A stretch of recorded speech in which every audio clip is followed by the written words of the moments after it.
Our intrepid group, the Locke Adventuring Company, had travelled to the city of Plymouth. They had heard that something was tainting the well water in the city, and a purse of 5,000 silver pieces was being offered by Duke Salt to resolve this situation. That was proclaimed loudly by a town crier. But that wasn't why they were there. They were there to trade some stuff, buy some stuff, in the guise, for some reason, as turnip farmers. Whatever floats your boat, that's absolutely fine. The players were advised by an urchin selling lucky charms that they should be off the street by night, since large cats come down from Dirtmoor and roam the streets after dark, something which their dwarven companion Madoc was most unimpressed by.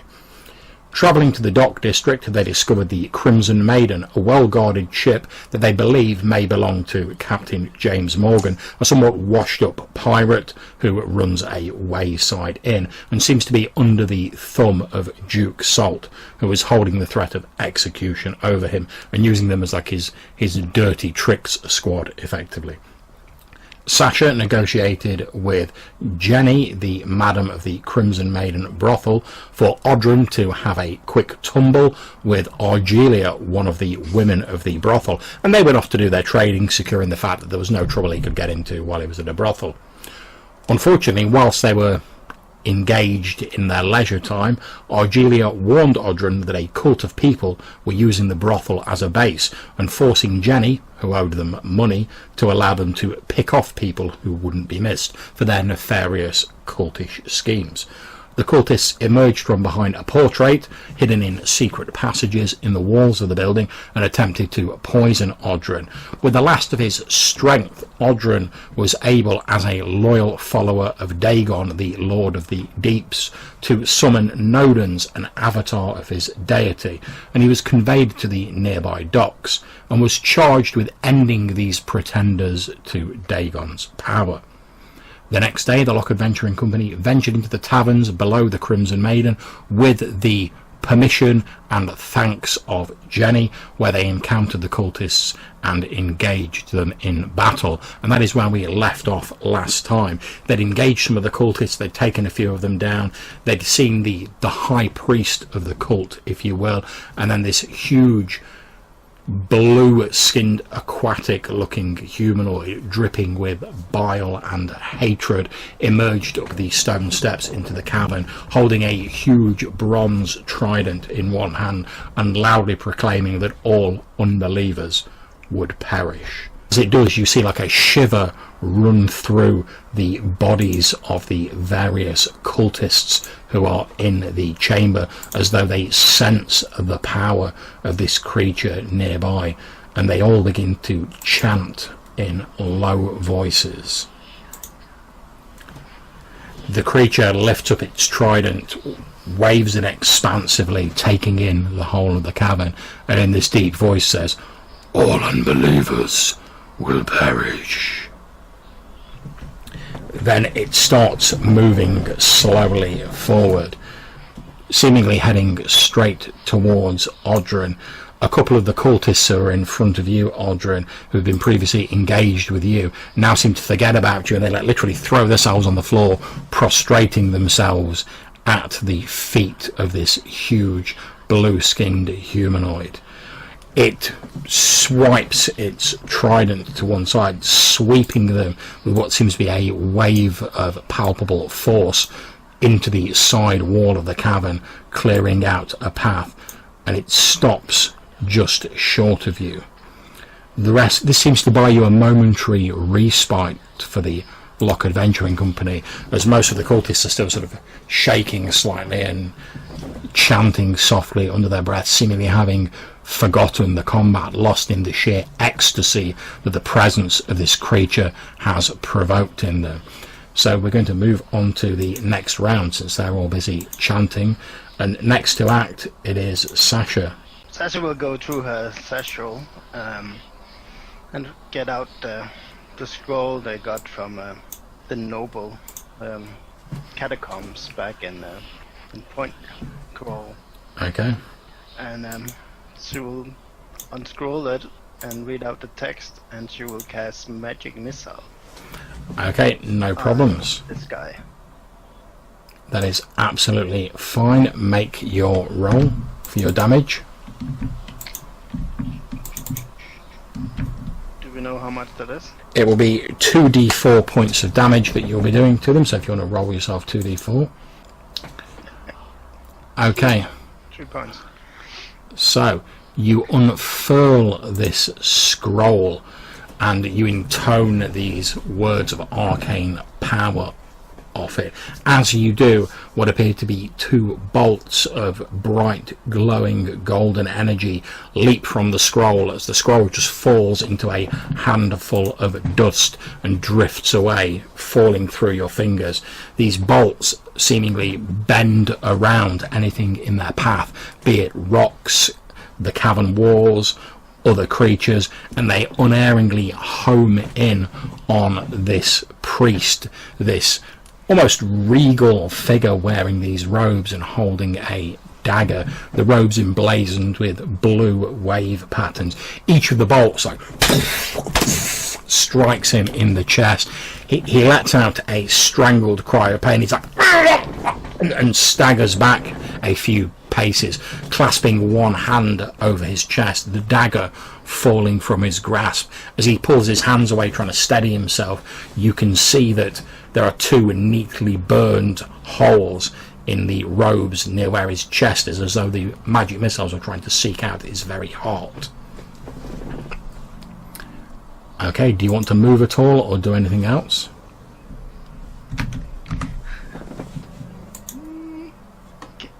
I forgot if I could move through the rats or not move through the rats. You can move through the rats, yeah. Oh, hang on. There's a baddie here, right? Yep. If you remember that from last time, that is the cultist who was overwhelmed by the rats that William had summoned, and he's currently thrashing around. He seems to be the only one who's not lost in the ecstasy of the presence of this creature, because these rats are swarming all over him, nipping at his exposed flesh, and he's thrashing around, trying to throw them off and squashing them in his hands. Okay, I'm gonna move over here then. Okay, that's absolutely fine. The cultist who's flailing around doesn't even seem to be sort of cognizant of the fact that you were there, let alone try and stop you from dodging around him and moving away. So now we go on to the mighty Odrin. So Odrin is sort of taken aback by this creature just tossing these cultists at the cave wall. Because he was in a fight with them, like they were punching and kicking and stabbing, and then in the next moment they just are sent flying. So he takes a moment to recognize the fact that they're not there any longer, because he's like swinging around. Indeed, as you finish one of your swings and you look in front of you, the only cultist you can see who's still sort of like within range of you is the one that you injured previously, and that was simply because like he was lying down on the floor already. So when the trident swept across, it just sailed clear over his head. You can see he's slowly trying to struggle to his feet, but again he's sort of like shaking slightly, as though he's sort of like he's having to fight against the ecstasy of this creature's presence to like focus on the fact that there's a plate mail clad like death dealing cleric in front of him. Yeah, so I think just as an extra flavor, I'm not doing anything actually to him, but I would like to like give the boot to this guy who's like shakily trying to rise up. I just want to kick him a bit, and while he's down, and then I turn my attention fully to the massive. How tall did you say this thing is? He's pretty damn tall. Let me just look at his character sheet and I'll tell you exactly how tall he is. That's how tall he is. The fact I have to check his character sheet to tell you how tall he is. Yeah, it doesn't fit into like a human mind at a time. It's strange because his outline does seem to like ripple and move as though he's almost composed of a liquid rather than flesh, and when he moves he doesn't stride forward so much as he sort of surges forward like a wave front. But as you look up at him, even through the salt spray that's like pouring off him, you would estimate him to be about sort of 8 to 9 feet in height. Yeah, so he's at least like a couple of feet taller than me, yeah, which is a new experience. Indeed, it's probably the first time you've had to look up at anyone in a long while. Yeah.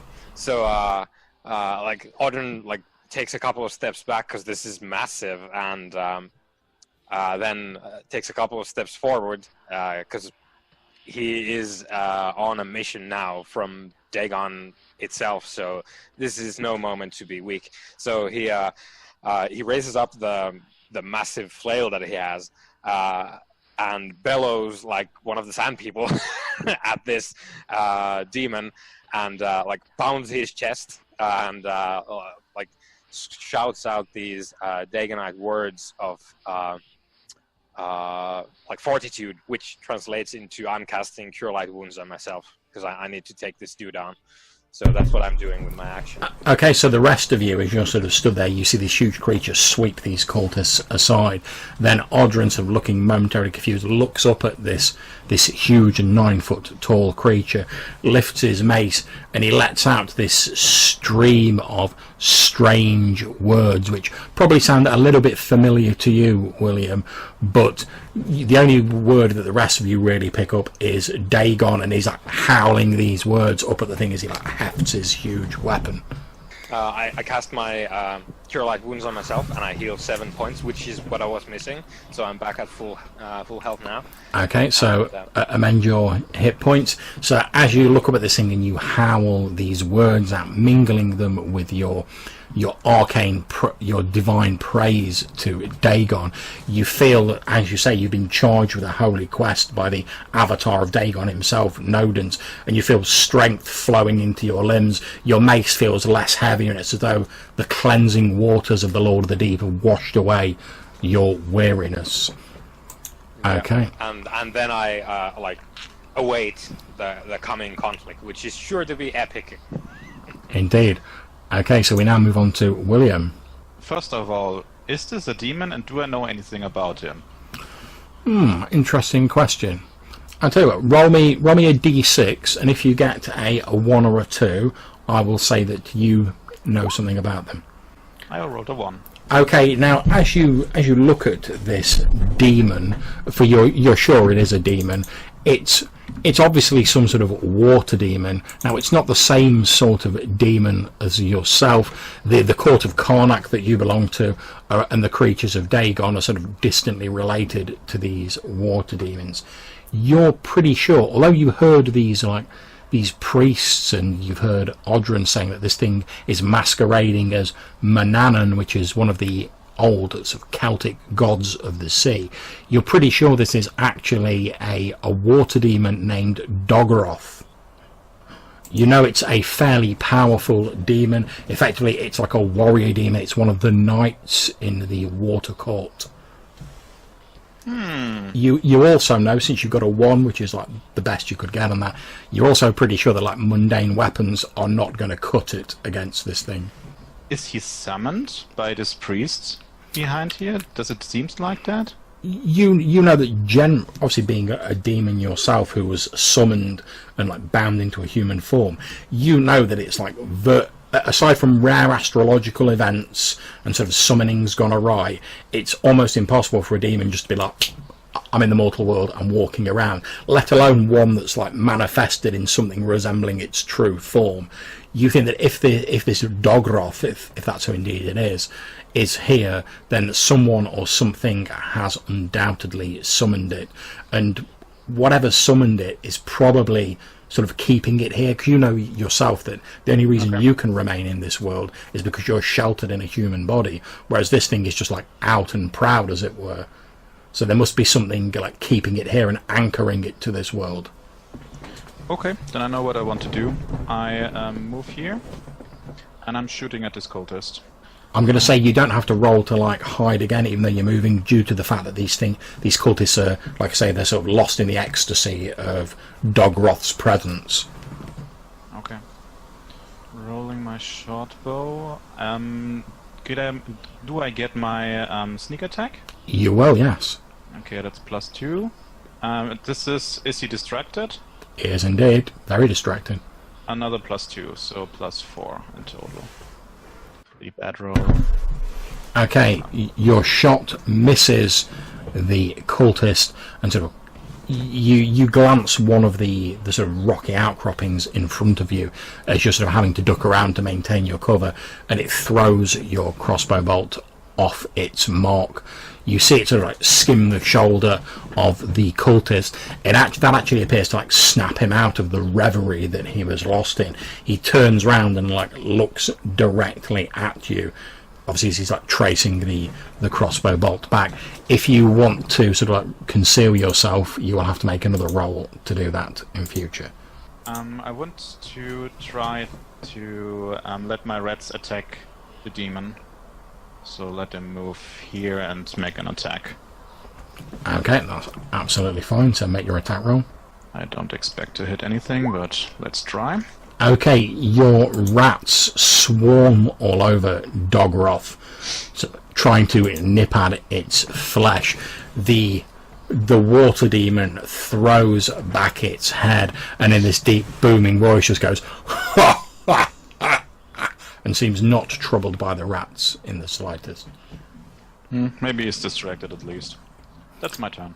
Okay, so Maddock. Because obviously being a dwarf, I'm not a huge fan of magic as it stands. So not really fancy fighting the giant 9-foot blue terror god. The cultists, in my eyes, are pretty much covered by Odrin's wrath. And with my dislike of magic, I'm probably going to run over and start heading towards the priest, hammer in hand. I'm just saying there's still a cultist right next to you, so just so you know. Yeah, and thank you for reminding me. I'm going to shout to Hamish, step on this guy. I think it's... Yeah, that's fine. Let me just bring your token to the front so we can see you. There we go. Okay, so you run through this swarming cloud of rats, the ones that are sort of blanketing the ground next to this huge blue-skinned demon that's just throwing back its head and laughing, seeming not bothered in the slightest. The rats, obviously, as you know, are controlled by William, so they don't bother you at all. You literally surge through them like someone breaking against the surf and continue running past them. However, that has left you literally like you're smack dab in front of this like giant blue creature, which is still holding this huge bronze trident in its hands. Indeed. And then we move on to the NPC's turn, unless you're doing anything else. No, that's fine. Okay, so I'll do the demon last for suspense purposes. So 2 of the cultists charge towards William, and they're going to attempt to attack him with their cultist daggers. So let me just do those 2 attacks. So first one, I'm a plus 16. Yep. And the second one. Okay, so you've been hit for 2 points of damage as the cultists stab at you frantically with their daggers. One of them finds its mark and scores a shallow cut on you. The cultist here that Odrin has knocked over, as you're kicking him over, Odrin, he's going to try and stab his dagger into your leg. So I'll make an attack roll for him. I'm assuming that glances off your armour. Yeah, that's slightly off the mark. So he stabs at your leg, and then you just sort of like knock his dagger aside and just like toe poke him over onto his back, pretty much. Okay, the cultist here near to Hamo is pretty much free of rats now because they've all been pulled away towards the demon. So the cultist is actually going to attack Hamo because she's the nearest. So let me make that attack roll. By the way, just to ask, does that cultist, now that the rats are away and like he's getting onto his feet and everything, does he also get the shakes from Mananaan? He doesn't seem to do it. It seems as though the rats that were sort of like menacing him and the pain of like the many bites on him seems to have like proofed him against that. Wouldn't there be some kind of morale check that he tries to attack again, or is this panic reaction from him? Yeah, it just seems to be a panic reaction. He just starts lashing out with his dagger at whoever's nearest. It just happens to be Hamo. He's not like picking his target or anything. He's literally just flailing out with his dagger. Okay, so that is a 13. So luckily for Hamo, that glances off one of the armour plates. Obviously Hamo's not exactly looking in the best of shape at the moment. She drops back into a combat stance and engages the cultists and immediately breaks out between the two of them. Okay, so now finally we're going on to the huge blue demonic creature. Wouldn't Hamo also attack? Yeah, Hamo has engaged him. I'm sorry, Hamo has engaged him. I'm not doing strictly doing all the attack rolls for them, just to like minimise the rolling, but I'm taking that into account. Okay, so I'm going to do a single attack on yourself, Maddock, with the trident that this creature is carrying. I'm sure that does hardly any damage. So let me just see how that goes. Okay, so this thing hefts its trident in one hand and then literally skewers you through the shoulder with the trident, Maddock, causing you 11 damage and like picking you up off the ground, seemingly with no effort at all, with like one hand. Okay, so as we move on to Sasha's turn, Sasha, as you're sort of like watching all of this unfold, you see this creature like thrust its trident through Maddock's shoulder and then just lift him up like a fisherman skewering a fish. You see Maddock's like legs like kicking a little bit and his arms sort of like falling down by his side as he's lifted up. You see his sort of like thick, sluggish dwarven blood like oozing like magma down his shoulder from the large wound. That's grand. He's gonna use the distraction and run. Go away, dwarf. Why won't it let? There we go. And move here. Okay, so you literally like dodge round the side, running through this swarm of rats. You're literally like just behind where you can see like Maddock's like armoured feet sort of like kicking in the air. Yep. And she's gonna shoot him point blank in the face. Okay, that's fine. Go for it.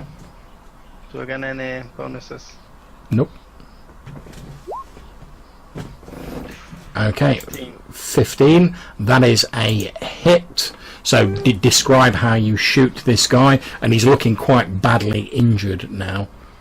So she's running through the cave, through the rats, touching the dwarf and the dwarven's feet as he kicks, as he's being stabbed by this huge water demon. And she stands there, she steals herself for a second, aims at the cult priest's head, and pulls the trigger. And it seems Sasha is always blessed with her pistols.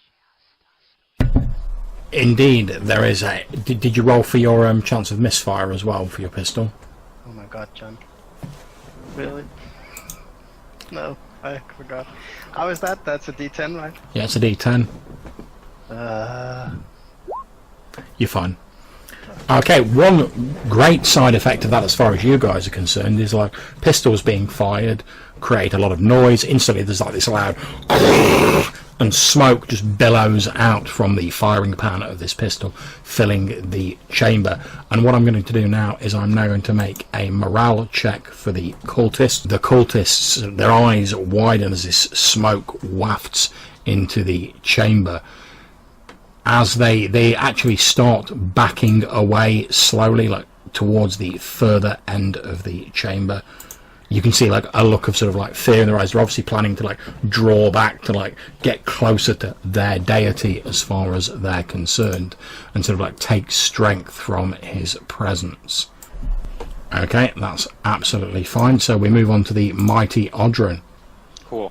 So He doesn't even stop laughing at the fact he's now got this dwarf dangling from his trident. is he looking at the thing like he's going? Yeah, he's literally holding Maddock up on his trident like.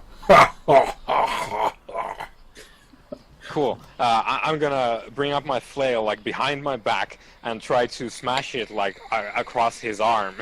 And I'm stepping forward, obviously, and I'm doing just that. So let's see how this goes.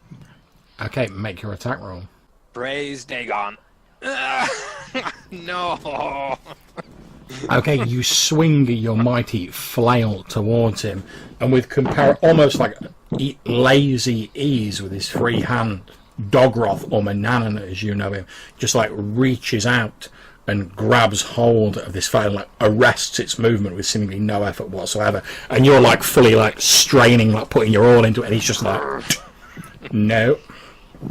Cool. So we're gonna be locked in with that, like, bulging muscles, sweat. Indeed. All the good stuff. You've got your sinews straining, there's sweat coming down into your eyes under your armour, whereas Mananaan doesn't seem to be straining at all, he's just like holding your flail there. Okay, then we move on to William. Okay. You said that the cultists right in front of me are fleeing? Yeah, they've not full bore turned around and started like running for the hills, but they're sort of holding their daggers up in front of them and they started like drawing back. Okay. I will try, if I can, to use this distraction and try to sneak aside from them, so somewhere here. Yeah, that's fine, make your sneak roll. Yep, no problem. Okay, so put the sneak icon back on your character. As they're drawing backwards, you slip into the shadows and slip by them. Test the ninja again, and then I'm trying to hit the cultist again. Okay, go for it. Okay. Better. Double damage. Okay, are you shooting at the one who's already injured or the fully healthy one? The cult priest. Oh, the cult priest, my apologies. Okay, in which case you all hear a cry of pain from the priest. He falls to his knees. He's scrabbling to pick up his dagger that's fallen from his hand. Can you please roll me a d6, William? And in fact, Sasha, you can also roll me a d6. A 3. Okay. So, Sasha, if you roll me a d6 as well.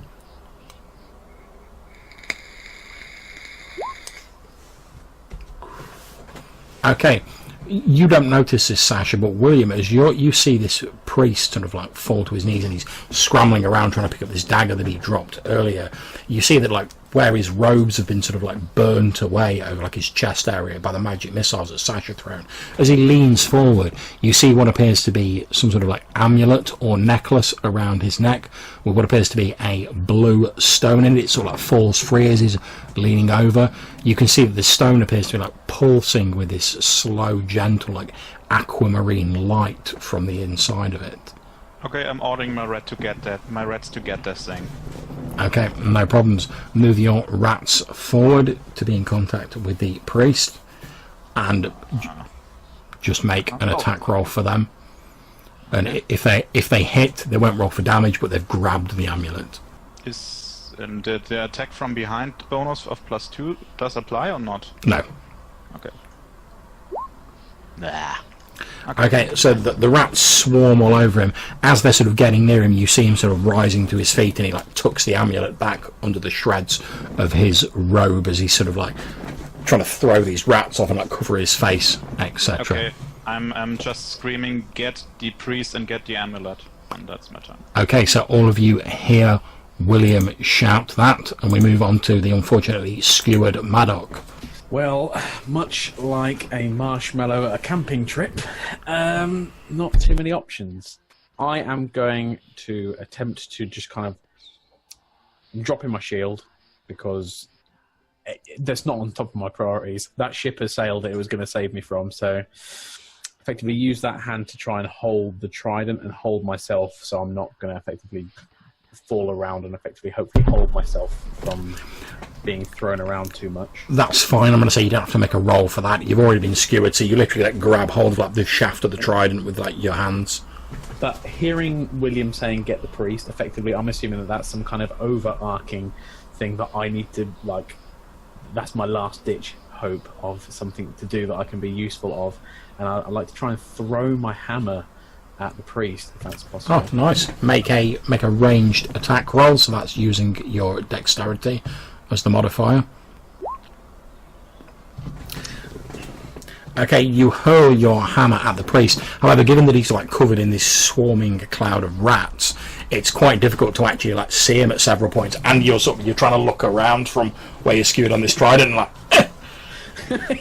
You throw your hammer at him, and it sort of, you see it whistle over his head, and it disappears down the passageway behind him. You hear a forlorn dum dum dum dum as it obviously like bounces down the stone stairs that the blue creature emerged from. Yeah, considering Maddox is looking pretty ropey, it would have been an outlying hope that he actually scored a hit. So yeah, that's fine. I'll just continue my dangle fest. Okay, that's fine. We move on to the NPCs. The cultists continue to draw back towards Mananaan. They've completely lost track of where William is, so they're not paying a great deal of attention to him. The rest are drawing back. One of them is going to charge towards Odrin, and the two that are adjacent to you, Odrin, are going to attack you with their daggers. So the first one misses. Second one misses. They're unable to penetrate your armour. You hear the scraping of metal on metal, but you are otherwise unharmed. Yeah, okay. And I probably don't even I don't recognize that it's dude stabbing me in the back because I'm like engaged in like the strongman competition with this demon. Indeed, you are. Okay, so the priest starts withdrawing back towards these stone stairs. He's sort of like clutching his chest where he's been injured, and he's sort of staggering backwards, retreating into the darkness somewhat, so like clutching his hand towards his chest. We then come, of course, to Dogroth or Mananaan. He lifts you closer to his face on this trident, Maddox, and his lips peer back, and you see these long, pointed, piranha-like teeth as his mouth starts to open impossibly wide, and you hear like this, like his jaws are dislocating to open wider. He's bringing you closer, obviously going in for like some massive bite, probably like trying to engulf your entire head. And he's just about to do that when you see him look down, and he spots this small green woman, Sasha, next, sort of like just underneath where you're dangling, and you see, as you're close up to his face, you see his eyes widen slightly, and he goes like that with the trident and basically flings you the length of the cavern, Maddox. It's a hard knock life to be a dwarf. You take 4 points of damage from that as you hit the cavern wall. John, I'll have to ask the question. When I reach 0, does that mean I am dead? No, it means you're unconscious. You can go down to a minus number equal to your level, as per like the house rules. What about if you are equal to? Well, if you're equal to like your minus, that basically means if you take out one more hit point, you're brown red. Oh, okay. Don't worry about that, guys. We're at the very edge now. Okay, so Odrin and Sasha, as you're watching this, you see Mananaan basically flick Maddox off the end of his trident. You see Maddox sail through the air, looking less like a dwarf now, more just like a bundle of armour and rags. There's this loud hung as he hits the far wall, and you see him sort of slide limply down the wall. You catch a brief sight of his face, pale, bloodless, his eyes rolling back in his head from the light of the trapdoor coming down from the cellar of the Crimson Maiden, and he slumps into a heap in the corner of the cavern. Mananaan sort of looks around, and you see both of you, Odrin and Sasha, you see his gaze fixes on Sasha, and his eyes again widen slightly, and in a grumbling, sort of growling voice, which doesn't really seem directed at the two of you, it's as though he's not talking to you, he says, "At last, master, I have discovered your little bird that flew the nest." And then I'm going to go on to the friendly NPCs. Both Hamish and Hamo sort of run over to try and take care of Maddox. And then we are back round to Sasha again. Fuck it. She's gonna run down there. She's gonna do her best to ignore the big watery demon and go after the guy with the wound and the amulet. When she gets close to him, she's gonna stab him with her broadsword. Okay, that's absolutely fine. Make your attack roll.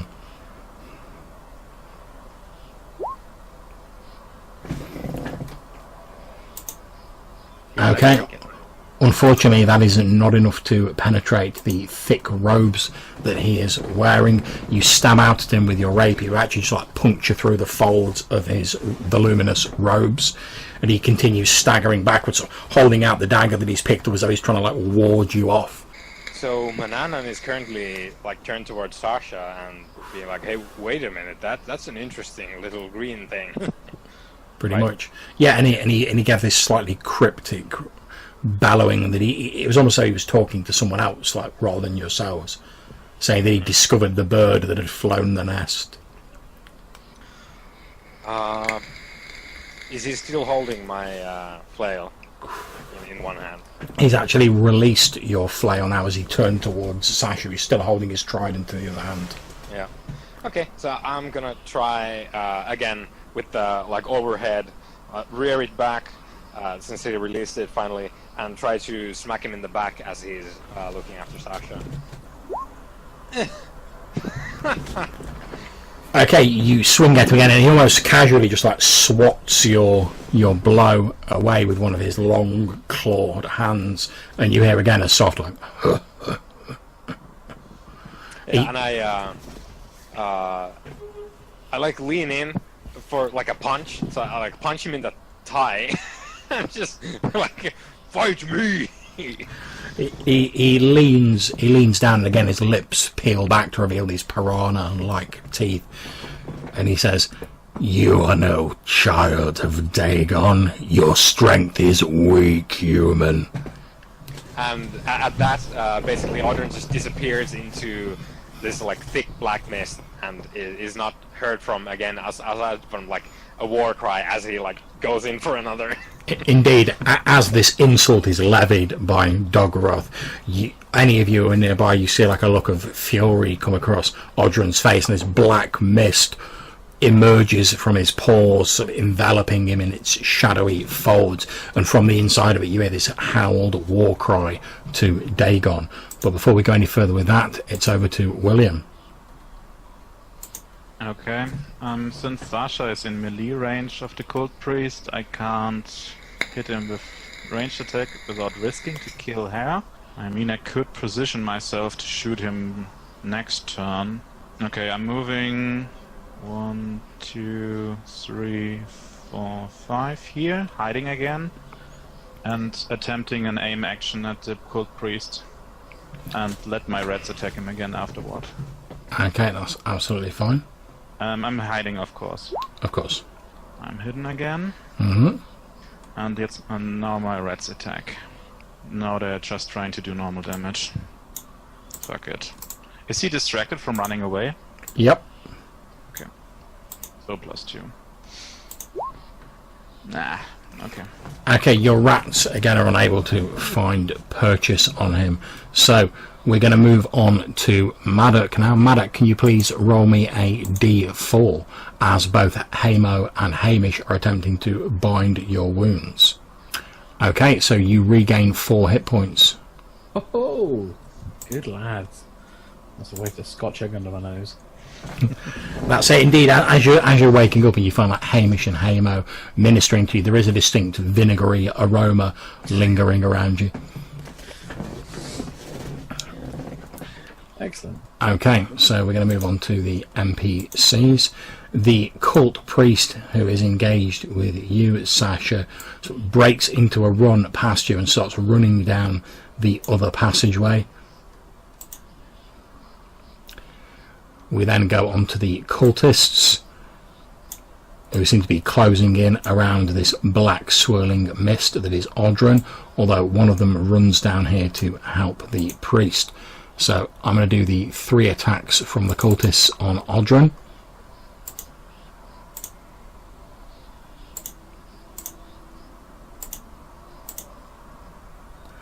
Oh! Okay. Dude, the crit. One of them manages to find a chink in your armour, and you take 2 damage from it. Roger that. Is this poison? No, it doesn't seem to be. Yeah, because that would be really fucking nasty. Okay, so for Mananaan, he begins moving towards you, Sasha. seemingly ignoring the rats. And again, this sort of like wolfish piranha-like grin comes over its face, and it says, "The Storm Crow will be most happy that you have been discovered, little one." And then, appropriately enough, we move on to Sasha. But the Stormcrow can have me. Can you roll me a d6, Sasha? This is a free action. Yeah. So while I'm doing this, does this demon seems to be corporeal? It does, although it's made sort of, it seems like to have a strangely sort of like liquid-like texture to its skin, but it does appear to be solid. However, as you're sort of looking for a weakness, perhaps, or some way to like attack it, as it says the word Stormcrow, you vaguely remember that when you were Corbin's apprentice, when he was visited by other learned scholars, similarly schooled in the arcane arts, some of them referred to him as the Stormcrow. Okay, she's gonna try something stupid she learned from Will. Okay, I'm intrigued. I never do anything stupid. Well, he taught her to always carry rope. So she's gonna get out her rope, and she's gonna run like, can you see my icon? Done? Yeah, I can see it. So she's gonna try run like this. I'm moving the rats just to help see her. Okay. And she's gonna try to make a primitive lasso. And Okay. she's gonna try to catch one of his limbs. Basically, she doesn't really care what, but if it's a leg, bonus. Okay, that's absolutely fine. Since you're not really doing like an attack as such, roll me a d20. If you get equal to or below your dexterity, I'll say that you managed to lasso one of Mananaan's limbs. I roll a 10 and I have a dex of 13. Okay, so basically you can either lasso like one of his legs or his sort of like empty, like outstretched arm that's nearest to you. What do you want to go for? She'll take a leg. Okay, that's fine. You, as he sort of like lifts his foot up and he's like moving towards you, you whoop this lasso around his leg. You can feel the power in this thing as you tighten the lasso, like to the point where like if it decides it's going to like run, you're probably going to be going along with it. You're not going to be able to stop it. So she's gonna run like this, up to Ogren, hand him the rope, and say, "Oh!" Okay, nice. I love it. And handily enough, it's Audrun's action next. Okay, so this rope appears in the mist, and what would I roll, John, if I wanted to tug this rope? Again, we'll go with like a d20. You need to get that equal to or under your strength. Okay. So I will, because I've probably taken like a few probing swings, and there's nothing there. So I just go, huh, and then. One thing before you make your roll, one thing does strike you as odd. As you sort of see briefly the mist parts and Sasha sort of lunges through them like, "Take this rope and pull," and you see her sort of like her green, vibrant face sort of looking up at you. You notice that there's like a few streaks of grey in her hair. Just in the hair, like there's grey hair on it. Yeah. Yeah, so I make a brief note of that, and then I'll pull, not knowing what it does, but Sasha is usually quite smart, so just do what she says. So D20. Indeed. That's under my strength. Okay, so you pull with all your might, and due to the fact Mananaan's so like massive and strong, it doesn't completely pull him over. What it does is it like forces him down onto one knee, and he brings his trident down both to steady himself and snap the rope. So effectively, he's going to like forfeit his next action because he's like breaking this rope and sort of getting back to his feet. Okay. Cool, and then I'm gonna step there. Cool. So the billowing mist moves with Audrun as he approaches the now on one knee Mananaan. Indeed. And we next move on to William. Okay. I think the important roll we make first. I try to sneak attack the cult priest. Again. this time with an aim action from behind and with sneak attack, so +8. Yep, go for it. And 4 damage. It's a crit technically. Okay. But it doesn't make any difference in the system, right? There is a loud scream from the cult priest as your bolt finds its mark, and you see his eyes sort of roll back in his head, and his body falls down the stone stairs that he was trying to get to. You see him lying still at the bottom of the stairs. Okay. How far away are my rats? Could they reach him? Yep. Okay, I order my rats just to get the amulet. Okay, you send your rats over, you see them surge towards this priest, and then as you watch, you see one of them sort of emerging from the folds of his robe. You see that it has this amulet with this pulsing blue, like aquamarine stone, gripped in its rodent-like teeth. Okay. Okay, we now Scream move... again, destroy the amulet. Indeed, you all hear that scream, and we move on to Maddock. Now I've come conscious, I've realised what's going on. Yeah, indeed. You sort of wake up. You're a bit groggy, and it's the shout of William going, "Destroy the amulet!" is what sort of like jolts you back into wakefulness. I will push Hamish and Hamo kind of back and say like, "We're not done here. Get on with it!" and try and take off my short bow and get it ready. I don't know whether I'll be able to squeeze off a shot. Yeah, you would be able to. That's fine. Yeah. Okay. Well, I'm going to shoot the cultist that is next to Sasha. That one. Okay, that's absolutely fine. Make your attack roll as you sort of like rise groggily to your feet, notching an arrow to your short bow and let fly. Okay, that hits. And was it this one you were shooting at? It is correct. Okay.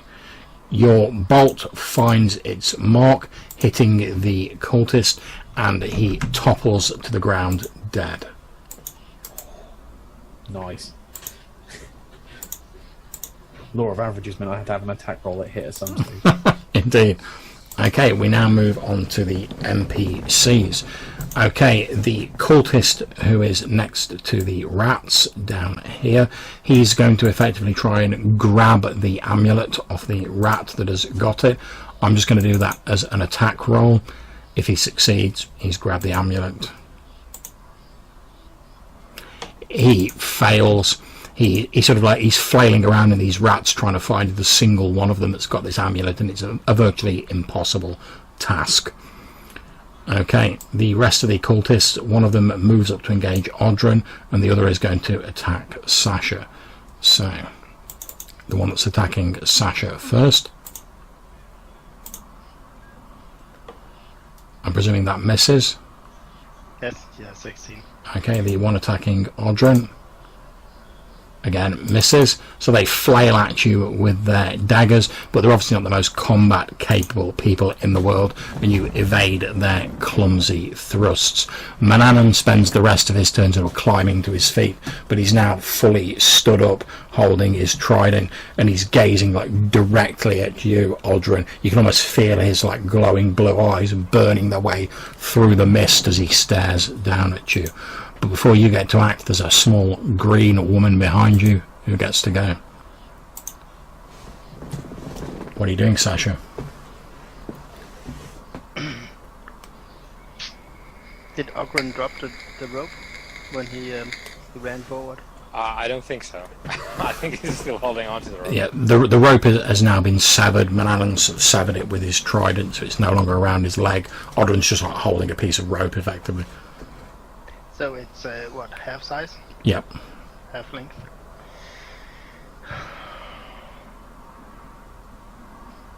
He's gonna run through Ogren, grab the rope from his hand. Hopefully he'll let go.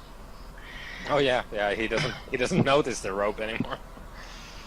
And he's gonna use him as a ladder to jump up on the shoulder of the demon. Okay, that's fine. What are you seeking to achieve with jumping up onto its shoulder? She wants to ride the shoulder of the demon. Okay, that's fine. Are you trying to like use the rope as like reins, effectively, like loop him over its head or something? Well, she's gonna try to tie him up like a horse. Okay, no problems. So She needs to get close to him first. So I reckon I couldn't do both in one no. action. However, you do leap up onto its shoulders, springboarding off Odrin. You sort of like sail over this thing's head, land on its shoulders. Its head turns round, so like it's like literally like right next to you now. And again, you can see its like mouth stretching open wide, these huge needle-sharp teeth glistening in the flickering light of the cavern. She's gonna wrap legs around its neck to kind of get some sort of footing. That's absolutely fine. You don't need to make a roll for that. So, Odrin, you've just felt Sasha sort of springboard off you, and you've seen her land on the shoulders of this thing, and it's like turning around, like its jaws opening wide to engulf her. What do you do, Odrin? Again, pull back the flail, and I'm going for. Well, I have no idea which leg the rope was in, so I'm just gonna try and like smash one of his knees with the flail. Okay, make your attack roll. What? Perhaps. Okay, you swing into the creature, and your blow appears to glance off its watery hide. Okay, and then we move on to William. Okay. I order my rats to run as far towards us as they can. So somewhere here. Yeah, go for it. Feel free to move them. Okay. They behave somewhat weird. And then I order the rats to destroy the amulet. Okay, you see your rats trying to like bite into this amulet, but it's like a gemstone of some sort, and their teeth aren't doing more than sort of like scratching the surface of it. And then William goes over there, draws his knife, and tries to lever out the gemstone out of the amulet. That is absolutely fine. You don't need to make any sort of roll for that. You get your knife, put it under the dagger, and you pop out this sort of fist-sized aquamarine gemstone with this softly pulsing light seemingly emanating from the center of it. Was this my action, or can I try to smash it somehow? You could try to smash it somehow. How do you intend to smash it? Lay it on the ground and hack with my knife on it? I'm not sure. Okay, you lay it on the ground and you hack at it with your knife. It doesn't appear to do a great deal to it. This gemstone appears to be a lot tougher than you'd expect an average gemstone to be. Perhaps the magic or whatever light is emanating from it is somehow fortifying it. But isn't that also kind of the thing with gemstones? They're super hard. It depends on the type of gemstone. But we have to destroy it somehow, so I'm screaming, help me! Okay, so as you're screaming out, help me, we move on to Maddock. I am gonna move and shoot, if that's all right, John? That's fine, go for it. There. And shoot that cultist. Go for it. However, bear in mind, he's in combat with Odrin, so your shot will be randomised between the two of them. Oh. I don't mind. Well. I like to imagine as you run in and you're like drawing your bow, Odrin's like, I can take it! Do it! Just fire! Yep.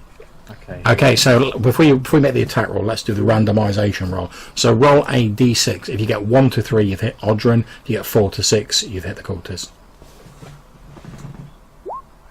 Okay, you've hit Odrin, so roll your attack roll. Critical hit. No. Yay! If it's one thing I can do, it's roll poor attack rolls. Okay, so Odrin, as you're like, just shoot the bow, you feel like a ding, sort of like hit you in the back and glance off your armour. If we survive this matter, we need to talk about party shares. I'm like yelling back, aim a little bit higher! I am very tall! Indeed he is. Okay, let's move on to the NPCs. So, Sasha, as you're sort of like on the back of Mananaan, it lifts one of its hands up sort of level with you, and there's this glowing blue energy appears in its clenched fist, and then it unleashes these 3 bolts of energy sort of blasting into you. Okay, she's gonna do her best to like squirm on his shoulder and try to dodge behind his head or whatever she can do.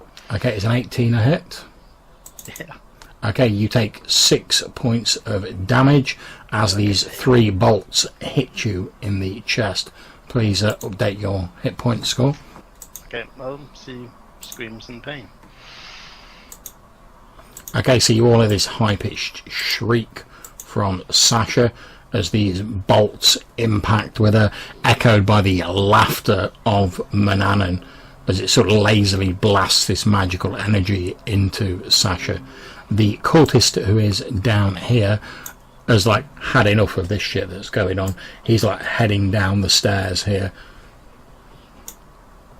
You hear him like shouting something into the cavern, and he's answered by another voice, but you can't hear what he's shouting over the sound of nearby water.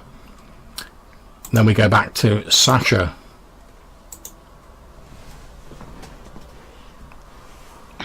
I sure Stormcrow would like me damage, and she takes off her necklace, which come prepared, John, with several holy symbols, Indeed. just in case. Never hurts to be prepared. And she's gonna kind of use it like a what do they call it, like a wire. Yep. Put the whole symbol into his mouth, and try to get the rope around his neck. And Okay. that's the thing. So if I can only do one thing, she'll do the holy symbols. Okay, so doing the holy symbols. Okay, so make me an attack roll since you're trying to like get this thing in its mouth. Is that like a melee attack? Yeah. I'll just roll broadsword then. Okay, you shove this jumble of various holy symbols on this chain into this creature's mouth. Immediately you see what appears to be like steam issuing out of its mouth, and it goes and sort of reels backwards. Can you please roll me a d20, Sasha? You need to get equal to or under your strength as this thing's thrashing about. This is to see if you can hold on. Yep. Yes. Okay, so despite this thing being like smoke and steam billowing out of its mouth, you manage with the aid of the rope to like hold onto it. It's like you're on a bucking bronco, but you manage to maintain your grip.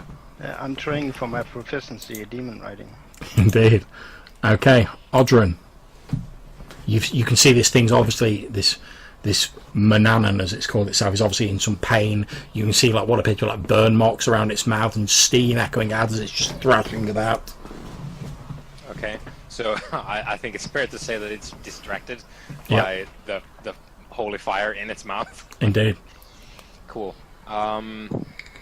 So the last time my hit connected, but it like bounced off. Indeed. Right. You landed what you considered to be like a good solid blow that you're pretty sure if you'd have hit one of these cultists you'd have like reduced them to paste. Yeah. Whereas it didn't seem to like affect this thing at all.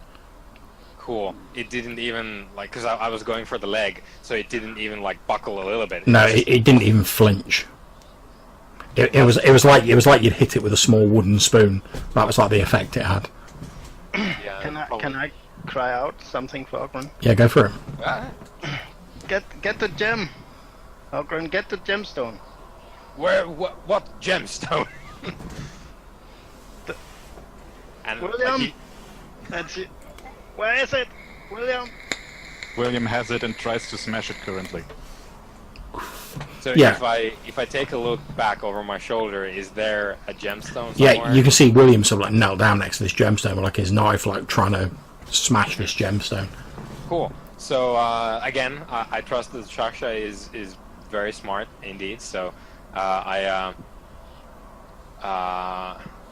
really want to just go like, maybe I just hit it the wrong way. Maybe I just need to hit it harder. But I'm gonna turn around. I'm gonna shove this dude as I like go past him. I'm just gonna like shove his face away. That's fine. As he's like stabbing me in the back. He's the guy that actually hurt me, I think.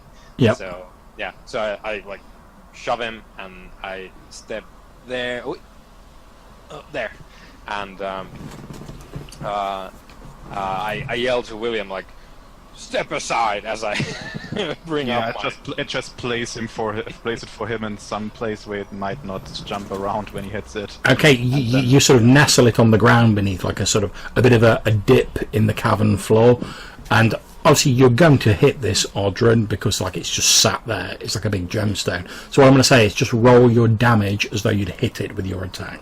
Okay. So here goes with the Great Flail. 8. Okay, you hit this gemstone, and there is a loud like, and you see like a small crack appear in its surface. The light is still pulsing, but you've definitely cracked the surface of it. You hear a scream of pain almost from Mananaan as it thrashes. It's basically trying to throw Sasha off and trying to like get towards you guys while it's still sort of like smoke billowing out of its mouth. Okay, we go on to William. Okay, I'm grabbing some kind of big stone I find somewhere nearby, jam my knife into the cracks inside Nice. the gem, and ram the stone on it. Okay, roll your damage for your knife and an extra d6 because of the force you're doing for the stone. D4, 1, D6, 5. Okay, the crack is enlarged and you can now actually see through the crack to this blue light pulsing inside of it, but the light is still there, although you notice it seems to be like flickering and sort of dimming a little like a candle that's guttering in the wind. Okay, Maddock. The knife is still in there. Grab a So- spoon. Yeah, so I can see them effectively trying to smash this thing. Can I just come and stamp on the end of the dagger? You still have your hammer, don't you? No, he threw the hammer and it disappeared into down into the other cavern. He did as any good dwarf and threw his hammer away. You can have my stone. You most certainly can leap on it. You're not going to have to roll to hit it. Roll me a d8 because obviously you're a dwarf. You are very heavy. Happy days. Right. Okay, as you're shouting about destroying the stone, Maddock, with like the last of his strength, leaps through the air and sort of smashes his heavy boot down on top of the rock, which you're sort of like resting on top of the dagger. There is a loud. There is this like. And this bright blue cerulean light fills the cavern, blinding you all momentarily. As the light clears, you all start blinking and looking around, speckles in your eyes. You can see that where Mananaan was standing, there's just like a scorch mark on the floor of the cavern. And you can see sort of Sasha like lying on the floor like next to it, as just like Mananaan just like disappeared from beneath you when you dropped down to the cavern floor.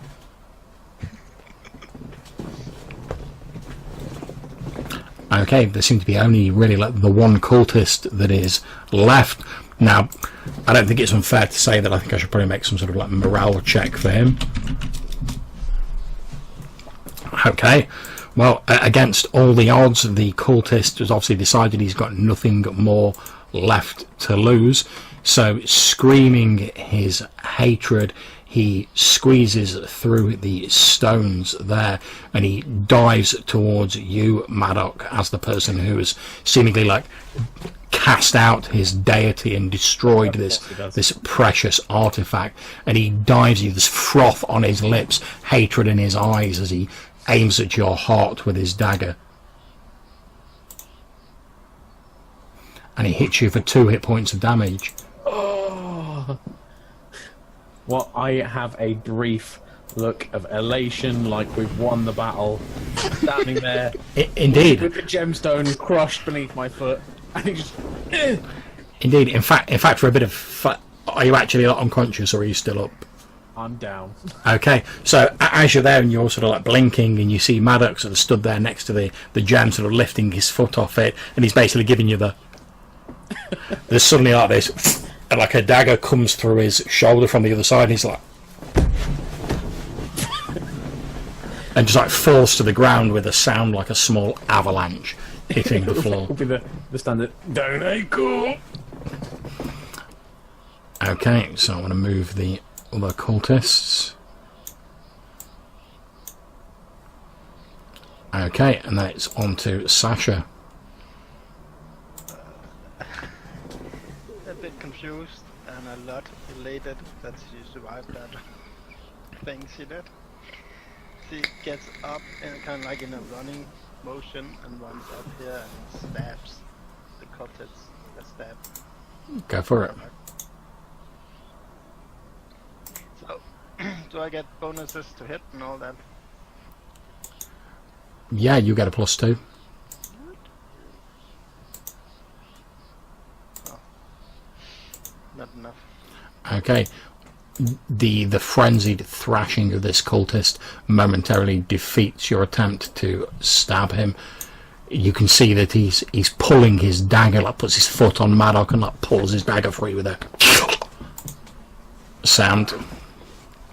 And now he missed. I'm going to crush him. And indeed, it's Odrin's turn next. Yeah. So Odrin was like he did the crack, and then he was ready to join in on the yes, we are mighty, and then Maddock gets shanked, and so Odrin turns to the cultists like disbelieving that this fool just like jumped out of nowhere and shivved Maddock, the great hero who destroyed the gemstone. So Odrin is going to like lay into him with again the great flail. Go for it. So there we go. Okay, 14. so you have hit him and you have finished him off. So describe how this cultist meets his end.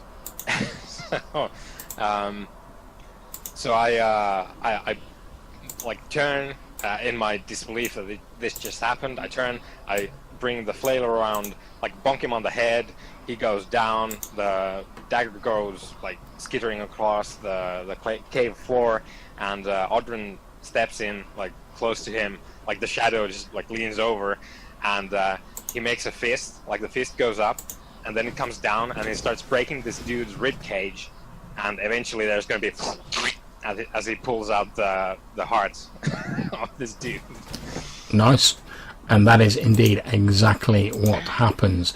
We are pretty much out of combat rounds now, guys. As you're sort of counting the cost effectively of this combat, you can hear what appears to be the sound of voices coming from down here.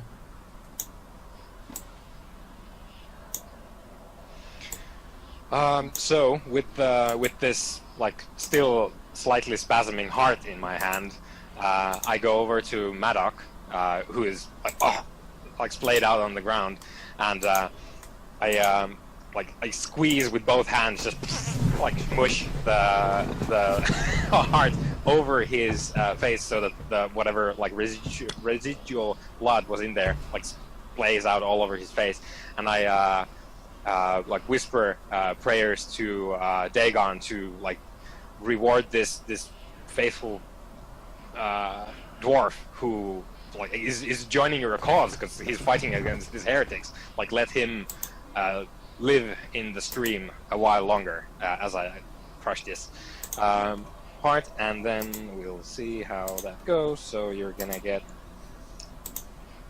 7 hit points, Maddock.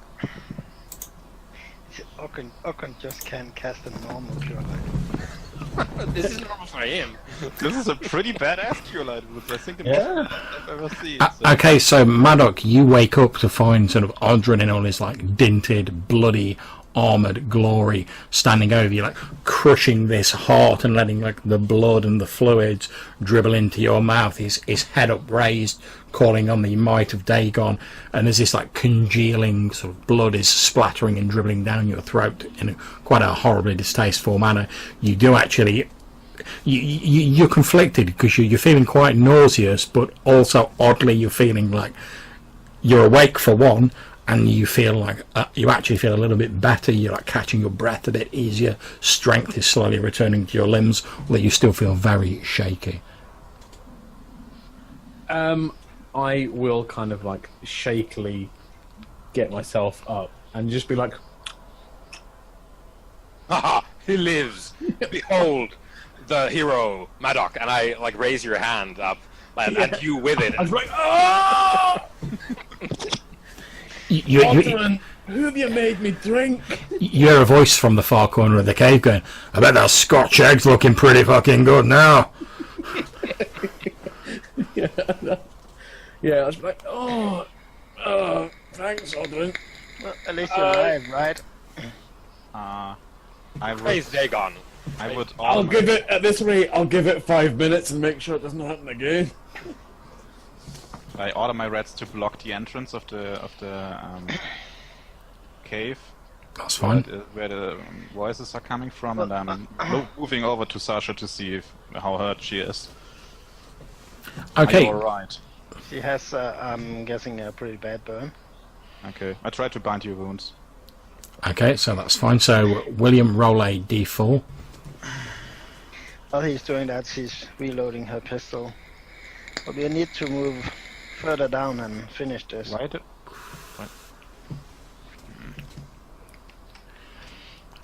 Can you fight, Maddock? I can always fight, it just depends how well. Man, I've got to find my hammer. You get 3 hit points back, Sasha. Cool, thanks. I kind of like lean over and like wearily pick up my shield and put it back onto the arm, and then just kind of like try and look to see where my hammer went. Okay, you think it went somewhere down here. I will slowly waddle down that way then. Okay, that's fine. Feel free to move yourself. You okay, Ogren? She asks as she Oh, looks up. was the priest's body here, John? Oh, it's over No, here. he is here. It's near where the rats are. Okay, that's fine. I've still got the amulet without the gemstone, so I will stay near Sasha till I see if she's alright. Did you hear he used the name Stormcrow? Me? Who said what? The demon? Or a Mammon? Yes, he did. I didn't hear anything. I was busy doing an impression of a pig on a stick. I was a bit busy destroying this gemstone, so yeah. Aye, highs and lows. That's Corbin. Corbin? Who's Corbin? Did he summon the demon? Can I see the hammer, John? Yeah, as you sort of like, as you move down to the bottom of the steps, so I'll just move you down, you can see your hammer lying at the bottom of these roughly hewn steps. And as you look into the cavern beyond, you can see what appears to be a small pool with a large statue behind it that appears to depict the creature that you have just fought. There are a couple of benches in here, what appear to be some barrels, chests, etc.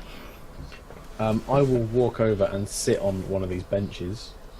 They're not actually benches, they're hammocks. They appear to have been hammered into the walls. I will sit on the hammock and be like, Audrun, there's a sacred puddle in here if you want to splash about a bit. Ha! There are no sacred puddles here, my friend. These all are heretics, and the world is better for their death. And I do come about, like I can see what's going on. Hang on, don't go into an ambush or anything. I will retake my heavy crossbow from Hamish. That's fine. Can I see the amulet? I give it to her. It should have some scratches from rats biting, gnawing on it. Indeed, but you can see it appears to be a sort of bronze amulet with a small bronze chain. Obviously, the housing, as William said, has been slightly like dinted and scratched as he prized the gem out of it. Since she trained under Corbin, would it be safe to assume she kind of knows his signature?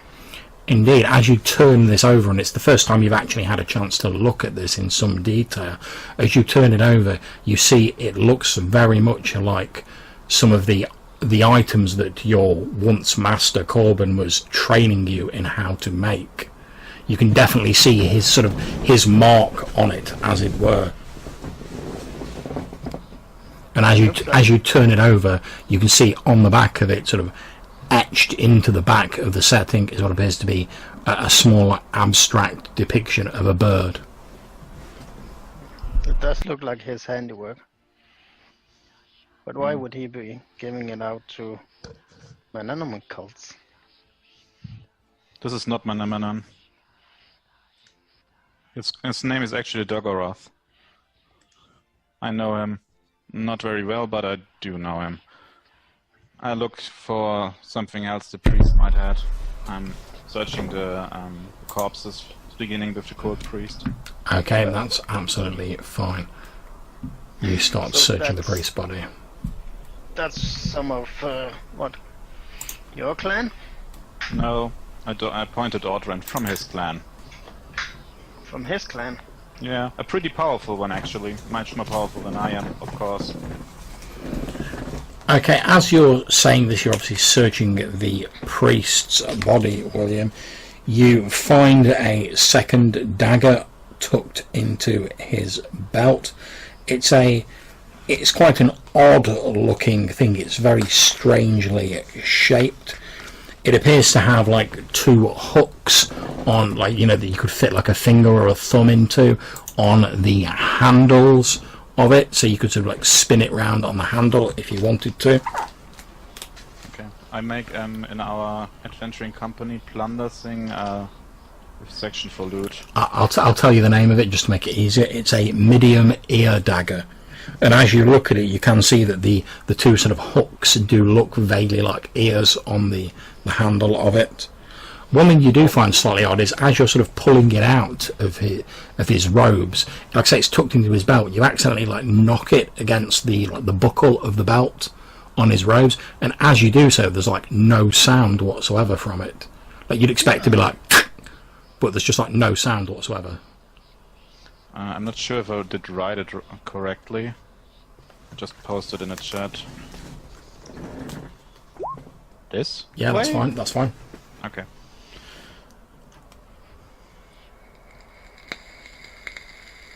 Okay, gotta check this later.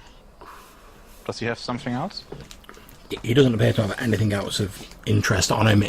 Roll me a d10. Sure. For some reason I can't click the dice on the left side.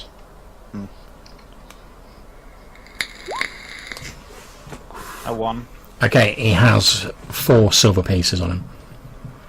In a small pouch. We are rich. Am I correct in presuming that the chanting we can hear is coming from the here? Oddly enough, now you're listening, it actually appears to be coming from the pole in front of the statue. So here. Indeed. Huh. So I'm gonna go there. Okay, as you look down into the pool, you can see what appears to be a number of fish swimming about in the pool. It must be quite deep. You can't really see the bottom of it. You see these small silvery fish darting about in the pool. Given your acquaintance with all things marine, as you look at them, you realise that these fish are actually fish you normally find in salt water, rather than the sort of fish you'd expect to find in like a freshwater pool. We are near the sea. Yes, this is probably seawater. I say as I reach down and take a handful and taste it. Yeah, it's salt water. So the fish are chanting? The chanting just appears to be coming from the pool itself. Would be cool if the fish were chanting. You could sell those at market, chanting fish. So what do you think we should do? I mean, to cleanse the water. Do you think it's coming from here? Well, I think we take out the fish and we'll see what happens. But what if they are coming from the sea? I mean, you can't take all the fish out of the sea. No, we'll just take these fish right here. I'm coming back and showing them the dagger I found. Is this something you recognize? I point and show it to Audrun. So, no, probably. So, yeah, Audrun shakes his head. How far down are the fish, John? They're about like a foot or so down. I mean, you can see that they're swimming at various levels. I mean, you could reach in and like grab one if you wanted to. Oh, I mean, He's gonna try that. okay, that's absolutely fine. You reach it. I'm not going to make you make a roll for it. You wait for your moment. You reach in. You grab one of these fish. But as you're sort of like dipping in to grab one of these fish, you can see there's actually like a much larger shape sort of lying at what you think is the bottom of this pool. Sort of like roughly like human size. Doesn't appear to be moving, but because the pool's fairly dark, you can't really see what it is. Oh, see. Retract. There's something down there. Ogren, I'm afraid you need to go for a swim. Well, help me with the pieces, and like he starts taking off the. Yeah. So Yes. I pull out my rope and bind it. Bind Audrun in the torso region with the rope. As you're doing this, obviously you're the only one who's not directly involved in this, Maddock. You sort of like look up and you notice that the statue on the other side of the pool appears to be slowly moving and twisting round. The rest of you become aware of it sort of as you hear this like of moving stone, and you see this like stone statue sort of like turn its head to look down at Audrun, William and Sasha as they're sort of getting ready to explore this pool. Being a dwarf, John, and knowing a lot about stone, etc., have I ever seen anything like that, or anything related to that? Or Why you made me a cheeky architecture roll? Watch me fail my special, eh? There you go. Splendid. Okay, you know that in some of the like properly ancient dwarf holds, like going back to time immemorial, that there were sort of like these large stone statues that were sort of imbued with some of the like the divine essence of the dwarven ancestors to protect their holds. It allowed them to move as though they were living, but they normally only reacted to specific stimuli, so they'd be sort of like programmed, if you will, to protect the hold if it ever came under attack from like marauders or things like that. Maybe this is something similar. Right. Indeed. Can I assume that it is protecting the pool, and because they're making actions towards going to get the pool there? It doesn't appear to have made any aggressive actions. It's just sort of like turned its head to look down at them. What is the statue of? The statue appears to be of the blue creature that you fought, but as you're sort of like looking up at it, Sasha, there's like this, and you notice like cracks starting to appear on the statue, and like stone dust starts to fall out of the cracks. I think it's coming alive. John, do I know anything about the destruction of these things? Like if there's a particular rune somewhere, or whether there's anything like on them that gives them life? It depends very much on like how specifically they'd been enchanted, and obviously this isn't one of the ancient dwarven statues. The way they tend, because they got sent into like battle, they tended to just like die, if you will, when they like took a certain amount of damage, like basically when they've been hacked into rubble. That was the only real way to stop them. That's why they were so valuable, because they would just fight on until like the bitter end. Fair dues. I will come and stand with everyone else. I think we need to destroy it. Sasha's asking, I think we need to, and then there's this as there's this huge like explosion, and just like stone dust and bits of masonry, not enough to do you any damage, fly out from this statue, causing you all to cough as you breathe in this stone dust. as the stone dust starts to settle, you look back at where the statue was standing, and you see there is still a statue there, but it's as though like an outer skin had flaked away, and now there is this tall statue of this strange sort of tentacled half man, half Piscine creature that you, Oddrun, recognise as Dagon. Here we go again. Yeah, I'm like, I'd say hit it hard. The statue turns its head to look back at you, Oddrun, and in a gravelly voice that you recognise as sounding a little bit like Nodin's when you last saw him, it looks down and with one of its sort of like tentacles sort of like stretches out and gestures at the pool and says, "Your reward awaits, faithful one." Right, so I'm just diving in.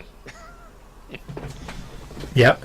Oddrun doesn't like even miss a beat. He's sort of into this pool. You've got the rope around him and everything. That's absolutely grand. You see this like thick layer of stone dust sitting on top of the water that's thrown up into the air as Oddrun dives downwards. You can see this dark shape at the bottom of the pool as you're swimming down, but there's like these clouds of and sort of swarms of these silvery fish everywhere, catching the light strangely, making it difficult to see exactly what it is.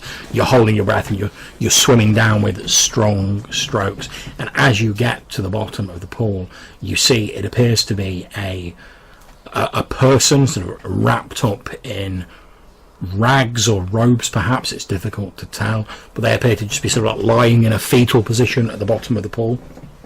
Cool. So I'm gonna like do my best to grab them, and if there's like nothing else there, get it back up. Okay, as you sort of like get down to where this figure is and you're starting to grab it, you realise it's a woman and she appears to be heavily pregnant. Okay, so Oddrun isn't really like, he has no skill almost at all in being like kind, so to speak. So as kindly as he can, given that he doesn't know what kind is, he like grabs and cradles this person and tries to swim up as much as possible. Okay, so for the rest of you guys, a few moments later there is again another as Oddrun like emerges out of this water like some sort of Conan extra from a James Bond film, with this like heavily pregnant woman over his shoulders, like her hair's hanging down over her face, obscuring her features. Sasha was just stand there looking. I'm still kind of shield up, hammer ready, bemused with the actual statue. The statue remains there with one of its appendages stretched out towards the pool. After making its pronouncement that the reward awaited, it seems to have not moved or spoken since. It's as though it's once again a statue and nothing more.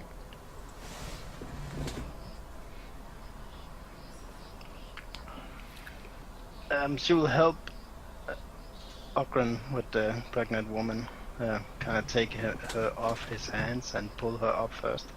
Okay, so you sort of like take the woman, lay her down. You see she doesn't appear to be breathing. You move her hair away from her face, and as you do move the hair away from her face, you recognise it as the woman that you paid for Oddrun to spend an evening with. However, her face appears to be like covered in these strange blue tattoos, which she definitely didn't have last time you saw her. But she's not breathing. Nope.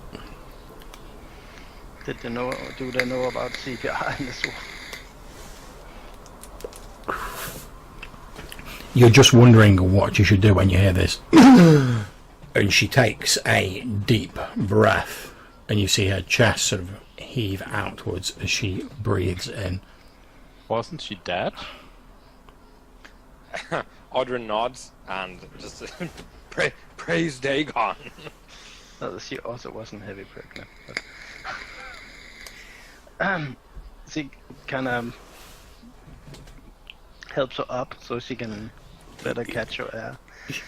She sits up and she she looks around at like all of you and her surroundings as though she's like entirely bewildered, like she's seeing them for the first time. Okay, I'm checking something. I'm going near her and trying to speak into her The bump. into the womb of her in demon, and try to say, is there something there? Someone here, and then try to listen if something answers. From Okay, inside. you place your ear against the bump of her stomach. You don't sort of hear anything respond, but you know sometimes when people talk about like they can feel like a baby kicking against the stomach, you feel like that from inside. So there is definitely like something in there. Okay, get away. What are you doing? I made a very strange noise while doing that. Seriously. I'm going back, and I'm tucking away my new dagger and trying to loot the rest of the corpses and order the other guys to do the same. Okay, since Sasha has 1 rank in being kind, she will take off her coat and give it to I completely forgot her name or something with Argelia. Argelia, and wrap it around her. Okay, so as you're doing that, William, you loot the rest of the bodies. You also, as you're searching this chamber you're in, see that there is what appears to be a locked wooden chest just to the right of where Maddock is standing. Okay. I'm checking it for... I'm not really into traps, to be honest, but I'm just checking it. If there's a lock on it or whatever. Okay, there's basically just like a big old padlock on it. You check it with a tooth comb. You don't think there's any traps on it. It's just like a big lock.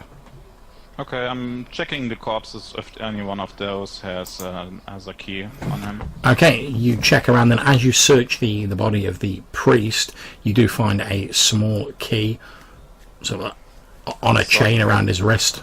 I thought he had nothing with him. I already checked him. Mm-hmm. Okay, I'm coming back and using the key. Okay, you open the chest and you see inside what appear to be a number of gemstones and a small pile of coins.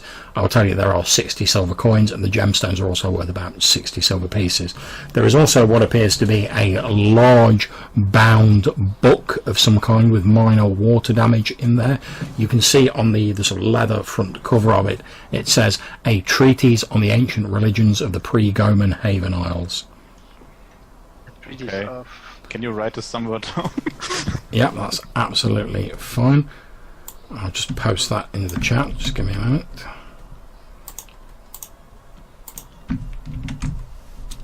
Did you write it all down, Dennis? Yes. Okay, good. Just so Ogun knows, she is part of the loot. She's on the list. Well, she is a treasure. As she sees you, Audra, her face lights up, and she reaches a sort of shaky hand out towards you, and in a soft voice that's still sort of gasping for air, she says, I saw him. He spoke to me in a dream. Yeah, I grab her hand and say, yes, and he has brought you back. As you reach out with your hand, she like takes your hand and she just places it against the bump on her chest. And like Audrun just looks a bit sad for a moment and says, I don't know what happened, but unfortunately I am not skilled in assisting with this. She looks at you and she smiles a faint smile, and she says, No, that's not what I meant. And he looks like he raises an eyebrow as if to say, so what did you mean? Maddock automatically just kind of like goes, and then just kind of starts to walk away from everywhere else. Sasha's standing there, being embarrassed, and glad he's green tinted and they can't see her blush. Yeah, you just sort of walk away and you run your hand through your hair, Sasha, and you feel like several strands of your hair like come away in your hand. What? as you bring your hand round to like look at these strange like grey sort of hairs in your hand, they don't so much look like hairs. They look like, you know, like the seeds you see on like dandelions, like with the fluff on the end of them. Yeah. They look like those. What is this? See, she immediately runs up and gets her satchel and takes out her little mirror. Okay, that's absolutely fine. You take out your little mirror. You see, you seem to have like several patches of like this sort of grey fuzz, almost sort of like in your hair.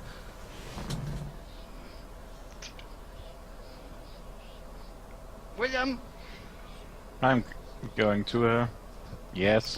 what is this? And she pulls out the top. You see like this sort of like almost like dandelion sort of bit of fluff with like a seed on the end of it. A plant? In my hair? Does she actually still have normal hair? She still has some normal hair, however, there does seem to be a lot of this fluff in there. Well, yes. It's almost as though several like patches of her normal hair have been replaced by this sort of strange dandelion fluff. Does it hurt?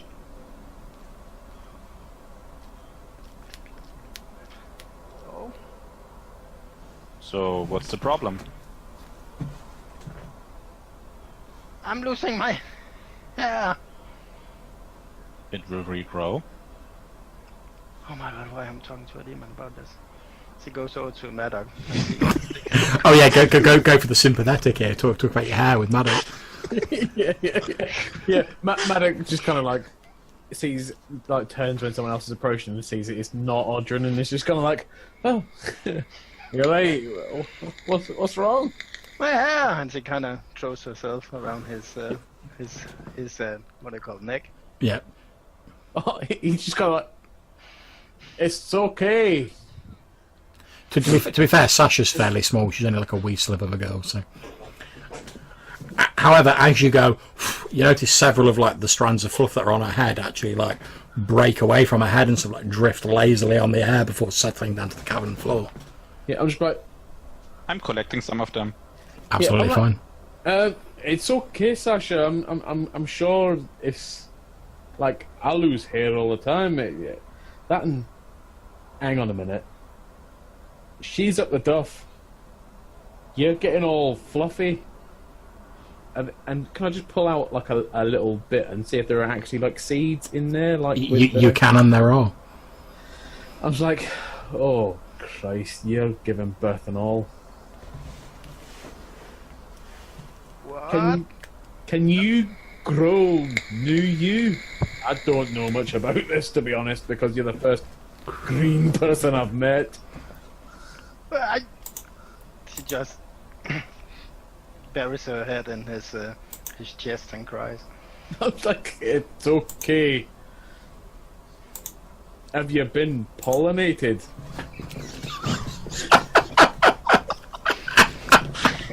Okay, that seems to snap her out of it. And she, pollinated! No! I'm just like, I'm sorry, I don't know how this works. Oh my god, no! I just... Jesus! And she takes a tuft of his beard, pulls at it, and walks away angry. Magic just kind of like accepts that as a something to accept to get out of that conversation, and just kind of like, oh, and I will just go and sit on the hammock over here, and just wait for this to unfurl. Okay, so we're going to cut back to like Audrun having this discussion with Argelia. She, as you're like, well, what do you mean? And everyone else is like, and like walks off. She again sort of like puts her hand over yours that's still resting on her chest, and she says, he appeared to me in a dream, and he told me that we were to bring a child into the world for the glory of Dagon. A child? She smiles again and looks down at her bump. But then she looks up at you and says, it's a miracle. I didn't even think I could have children. Audrun nods slowly and like digs out one of his, because he has dozens. One of his like fish medallions, and like starts just rubbing his fingers on it, and just like looks at her with his brow furrowed, and just like mutters, "Yes, yes, praise Dagon. This is not. I have never seen this kind of miracle before." And he seems spellbound by the whole thing that they should happen to him. I've never given thought to well, children.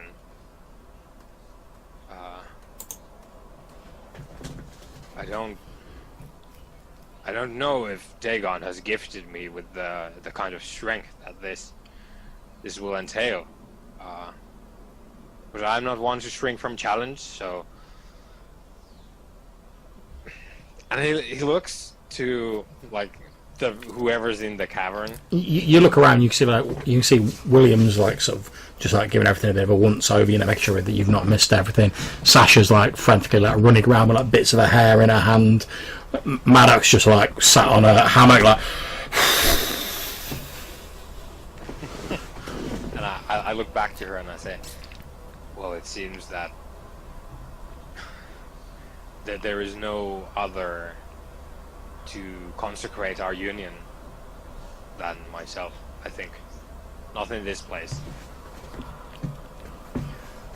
She looks up at you with her wide eyes and smiles.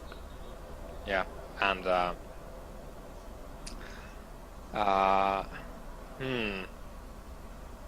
Audryn doesn't have like bladed implements. Is there anything sharp nearby that he could like make a small cut with? I've got a new knife. Yeah. Oh yeah, we want to use your wizard knife of unknown power for this. Yeah. William's like. For a wedding. I think we did some very much worse things today, so round 2 maybe. Who knows? As you're all sort of like discussing what's going on, and Maddox, you're sort of sitting on this hammock like well out of it. You know that William also has a normal knife, so You all feel this faint sort of tremor run through the ground, and you hear this.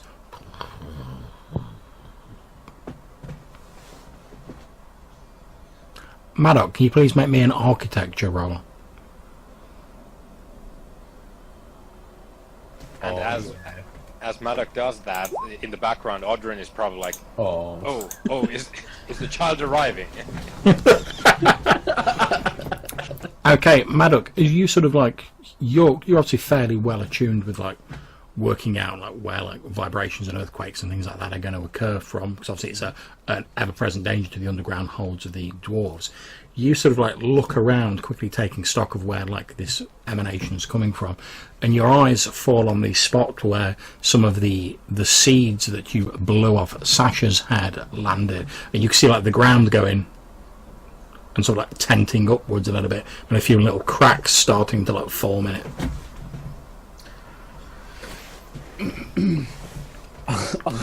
I'll just be like, guys, Sasha, I think you're sprouting kids. I draw my new knife and stand next to them. You draw it and you swish it through the air. There's not a sound. You're just like. I like this thing. I think I'm going to test it on some corpse. The rumblings seem to be like occurring more frequently. They're increasing in intensity. You can see like these cracks are sort of getting like bigger. I'll like, guys, kind of like getting myself out of the hammock. Like, I would say it's time to fuck off. Okay, so Maddox sort of jumping out of his hammock goes, "Yeah, I think it's about time we fuck off." Okay. Yeah, I gather my nearly betrothed, and I guess Are we leaving? I'm trying. Can someone help me? And I'm pointing at the corpse of the cult leader, the cult priest. Could we take his head just as a sign we actually did it?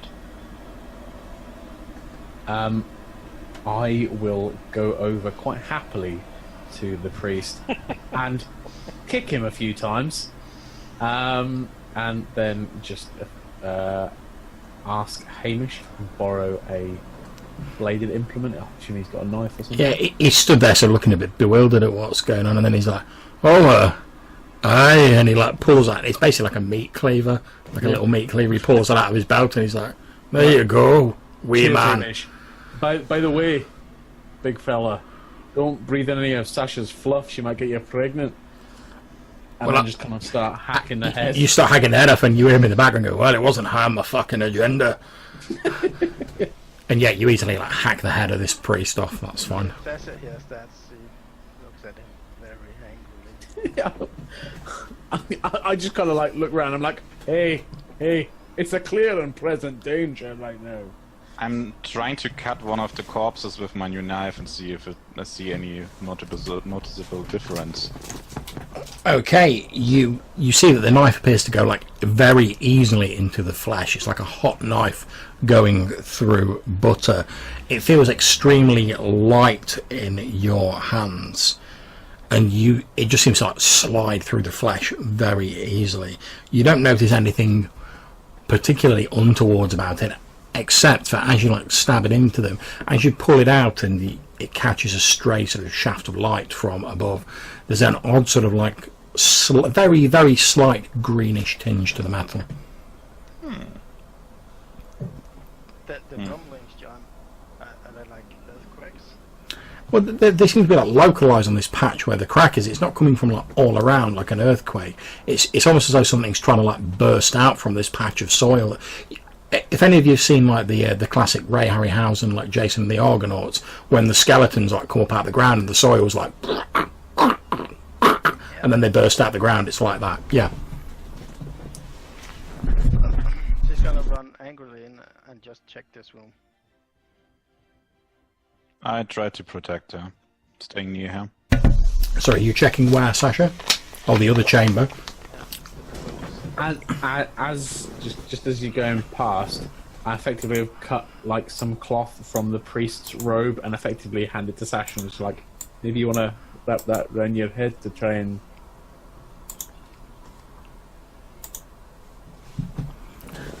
Okay, you're handed this cloth as you run past Maddock, and he's like, "You might want to wrap that around your head."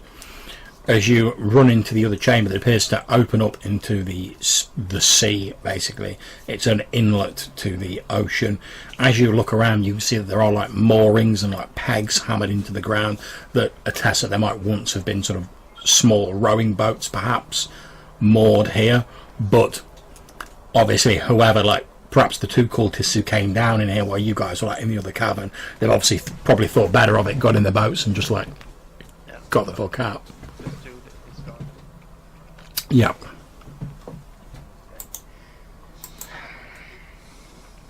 Gonna take the cloth and make a balaclava. Oh, balaclava. No. Yeah, that's fine. You sort of tie it like a do-rag around your head. That's not a problem. As you do, several of these seeds are like disturbed by you sort of wrapping this cloth around. I'm catching them before they touch the ground. It's fine. And I'm checking the others growing. Just gonna look at it. Kind of like Okay, as you're checking the cracks, William, a tree bursts up out of the cracks in the ground. It's like watching one of those nature documentaries where you're watching it in like fast forward, you know, you see plants growing and this huge tree starts like shooting up towards the roof of the cavern. I'm hacking it with my own knife. no, leave it. Okay, you start. I'm in the process of doing it, and when Sasha screams, I stop. Yeah, Okay. likewise, I'll be like, don't hurt Sasha's kids! Okay. And it Made a trail cave? Do shooting better. You know, it was said with a genuine concern from Maddox, as if he's meaning it, not as if he's saying it in a sassy manner. He doesn't understand how this works. By the way, we did plant the acorn, correct? Nope. No? Nope, you never got around. Basically, you and I assure you this is true because I kept very careful track of this. You put the acorn on Sasha's chest when she was ill. As a result, she you presume that's why she went green and got the whole talk to plants vibe, and then you've just kept it since. You've not really looked at it since. Yeah, I thought we said we planted it before doing something else. No? Yeah, we Nope. wanted to do that, but we never got around to Yeah, it. you talked about planting it, but you never actually did it. Sasha wanted to plant it where Edwin was buried, and Can I somehow... one time when I made a promise to this tree guy Yeah. to plant this thing. Okay. And one time he whispered something to me for remember your promise and whatever.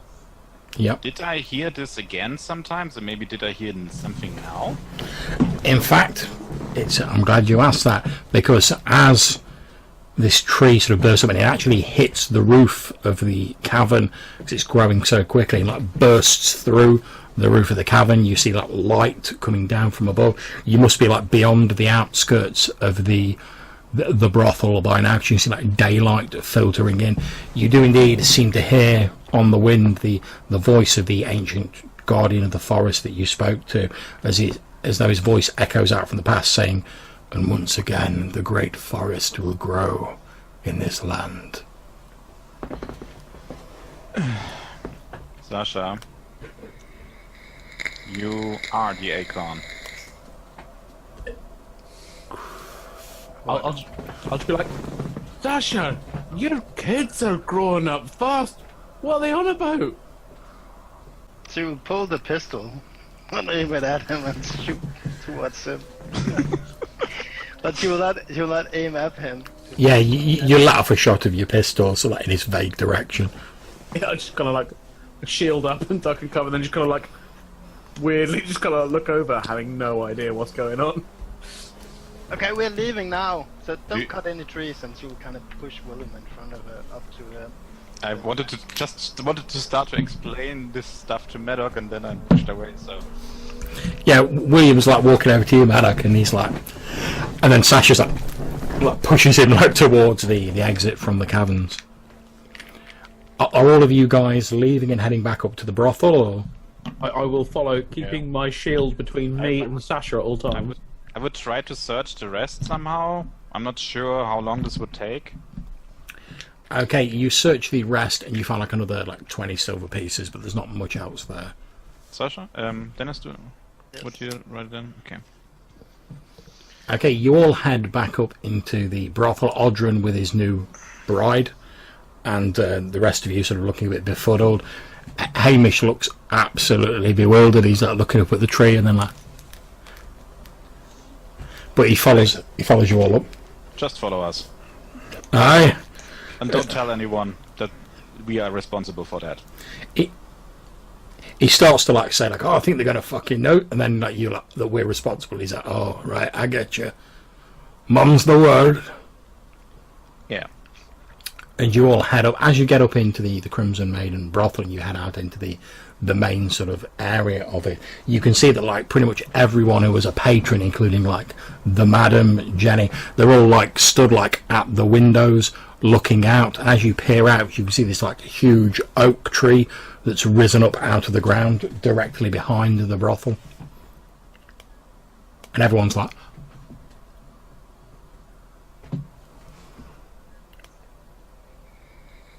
need to hide in the mountains. Well, he wanted to be at the shore, so Yeah, I'll just be like, so we're not staying here then? we still need to get an accountant.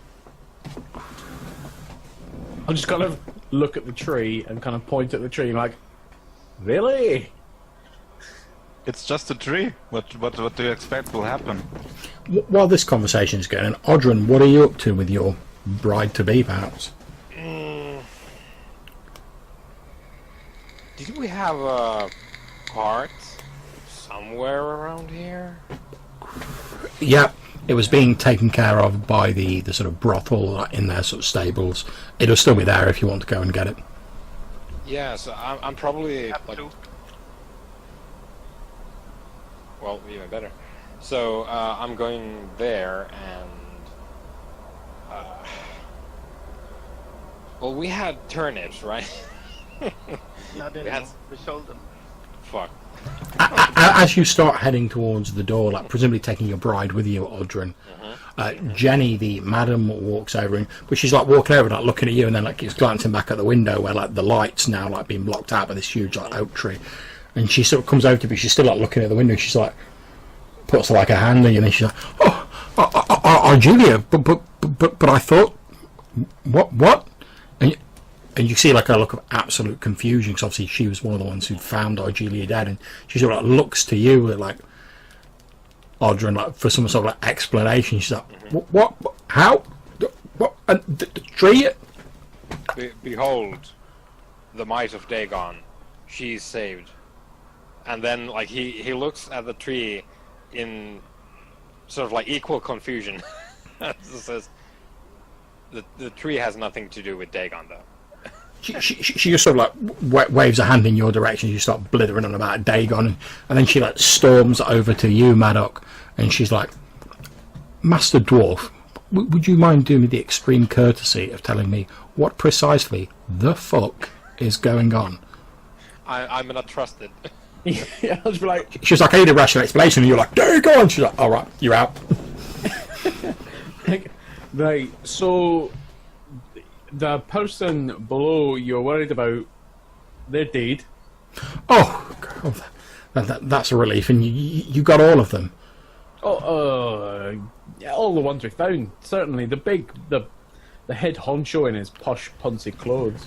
She sort of holds up her hands and looks over towards the bar, and she says, "Cecil, drinks for all of these good people." And he's sort of like holding like a tankard, like limply, still like looking at this shadowy tree like outside. And he's like, "Yeah," and he starts like pouring some drinks and sets them down on the bar. And she's like, "Oh, well, whatever's happening, you've done me a great service. Any time you're in Plymouth and you need food or drink or a place to stay, please feel free to come to the Crimson Maiden. There'll be no charge for either you, Master Dwarf, or any of your friends." That's very good. Also, do you know of an accountant in the area? She says, "Well, I do have someone who handles my books. Yes, why?" You're looking for one. What he said. Also, do you have any eggs left? Eggs? Yes, we do have some. There's not much call for them, but we do get some in. Why? I'll just start walking towards the bar, and I'll be like, "Hamish, He eggs!" looks over at you, he's like, "You read my mind." We survive certain death, and it's like, fucking yeah, eggs. Eggs and booze. As you're sort of heading off, and you can see like Cecil like puts this jar of like pickled eggs on the bar, and like Hamish is like pushing people out of the way to like get to the pickled eggs. She puts her hand on your shoulder, Maddock, and she says,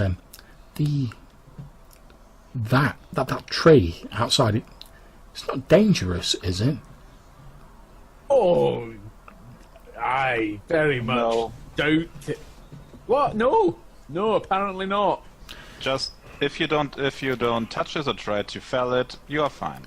You see a slow smile spread over her face, and she turns to the barman, and she's like, "Cecil, quickly, send one of the stable boys to the nearest sign writers.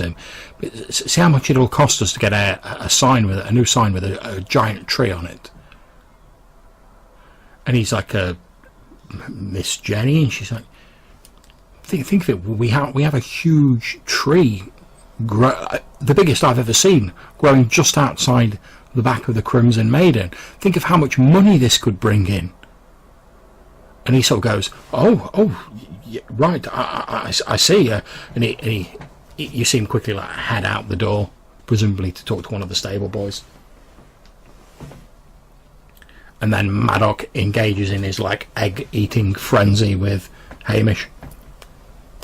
True story. Okay, so Audrin, you've headed outside to where the carts are. Yeah. And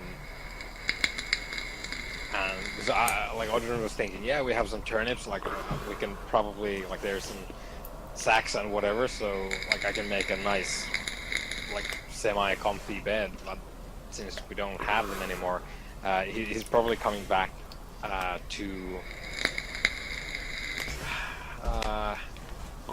Probably have to pass by the bar because he's gonna try and requisition one of the beds.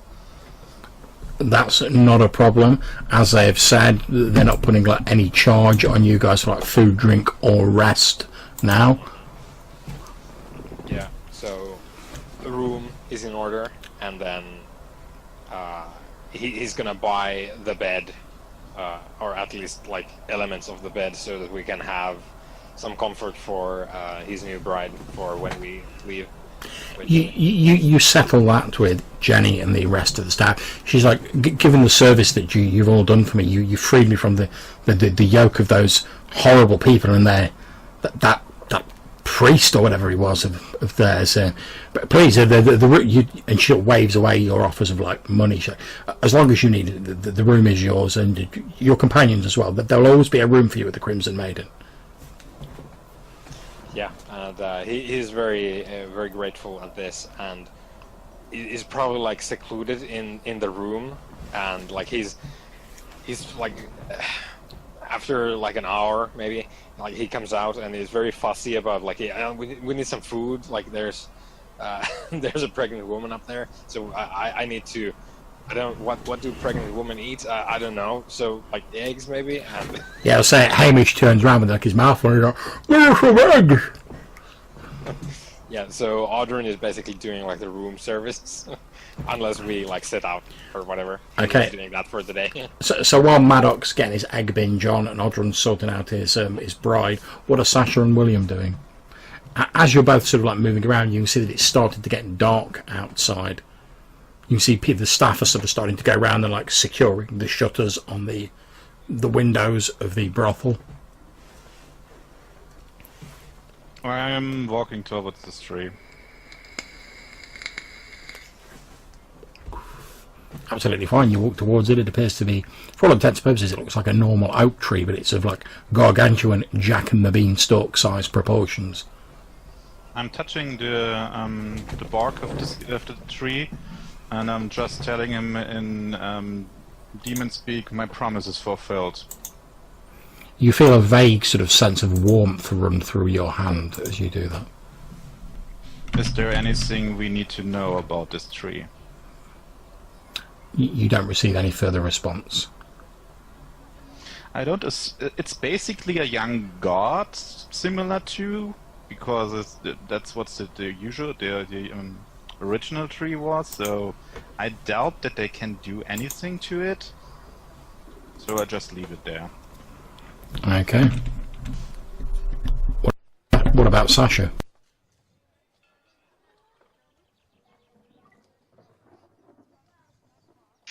So we get a, I guess a bucket, if they have that. They must have a bucket here. And if she can get a room, she'll go up to the room, and she will kind of, take a tuff, put it into the bucket, another tuff.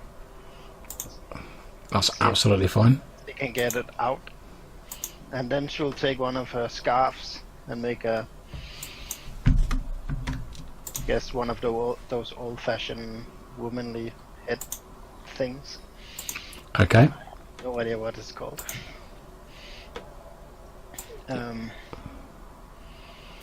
So remind me, tomorrow in the morning, the guards will be back, and we need to present them with evidence that we have taken care of business, and they will ignore the supposedly murder, which now isn't a murder.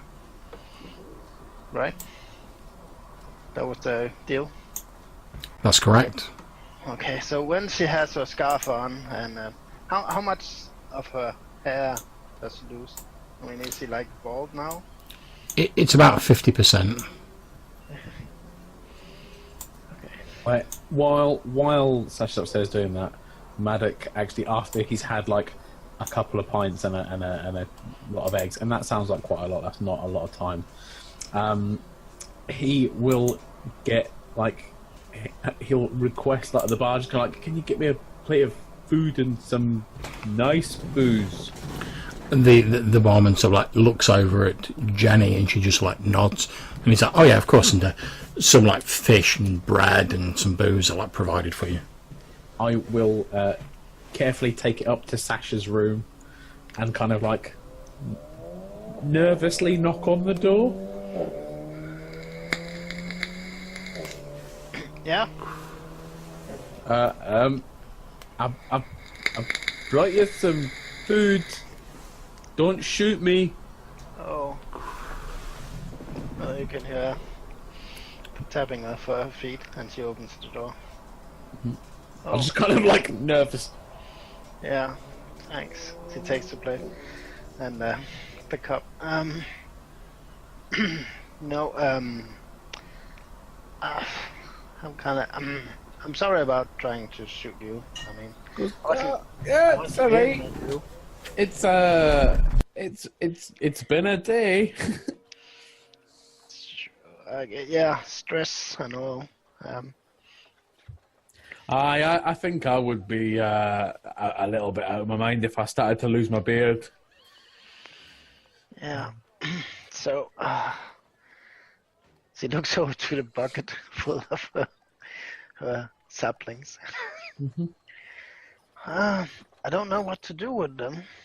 I mean, I guess I'll just kind of look over the bucket and just be like, "Are you kidding me? We don't have much stock in magic and all that kind of stuff in the dwarves, but leaving a mark behind. If you got more of them," kind of like gesturing towards where the tree is, "in that bucket, you're going to leave one hell of a mark. That, and I bet your bonds will be revivified before long. Maybe we need to water you."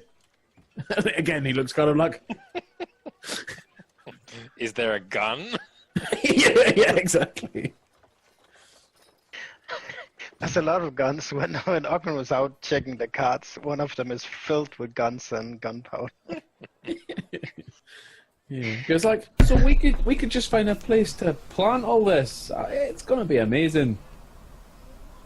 I think I will join you two with this conversation. I also have a small sack of these things with me, and I give it to Sasha. I'm not sure these will do anything, but we can try. Oh. The thing is, I'm pretty sure you actually became the acorn of the tree I told you about. So that's the tree. That's my promise I've made. And I'm pointing in the vague direction of the big tree. It's like, wait, promise to a tree? Yeah, there's an old tree god which gave us a magic acorn to save Sasha. Just be like looking down on the floor. Aye, of course there is. What did you expect what happened with her? So I need to get some abbreviated notes about what I need to look out for. But, okay, so tomorrow the city guard is gonna come back, and I think we got it handled since the girl who Ogren was accused of murdering is now alive again. So I think we're good. pretty much. Aye. Could you, Maddock, go down and kind of hear how the water is tainted? And Yeah. if How the water is tainted. Yeah, remember when we came here, there was like a town crier with the... Oh, the Scuzzy Wells. Aye. I'll go check the Scuzzy Wells, see if that's sorted out.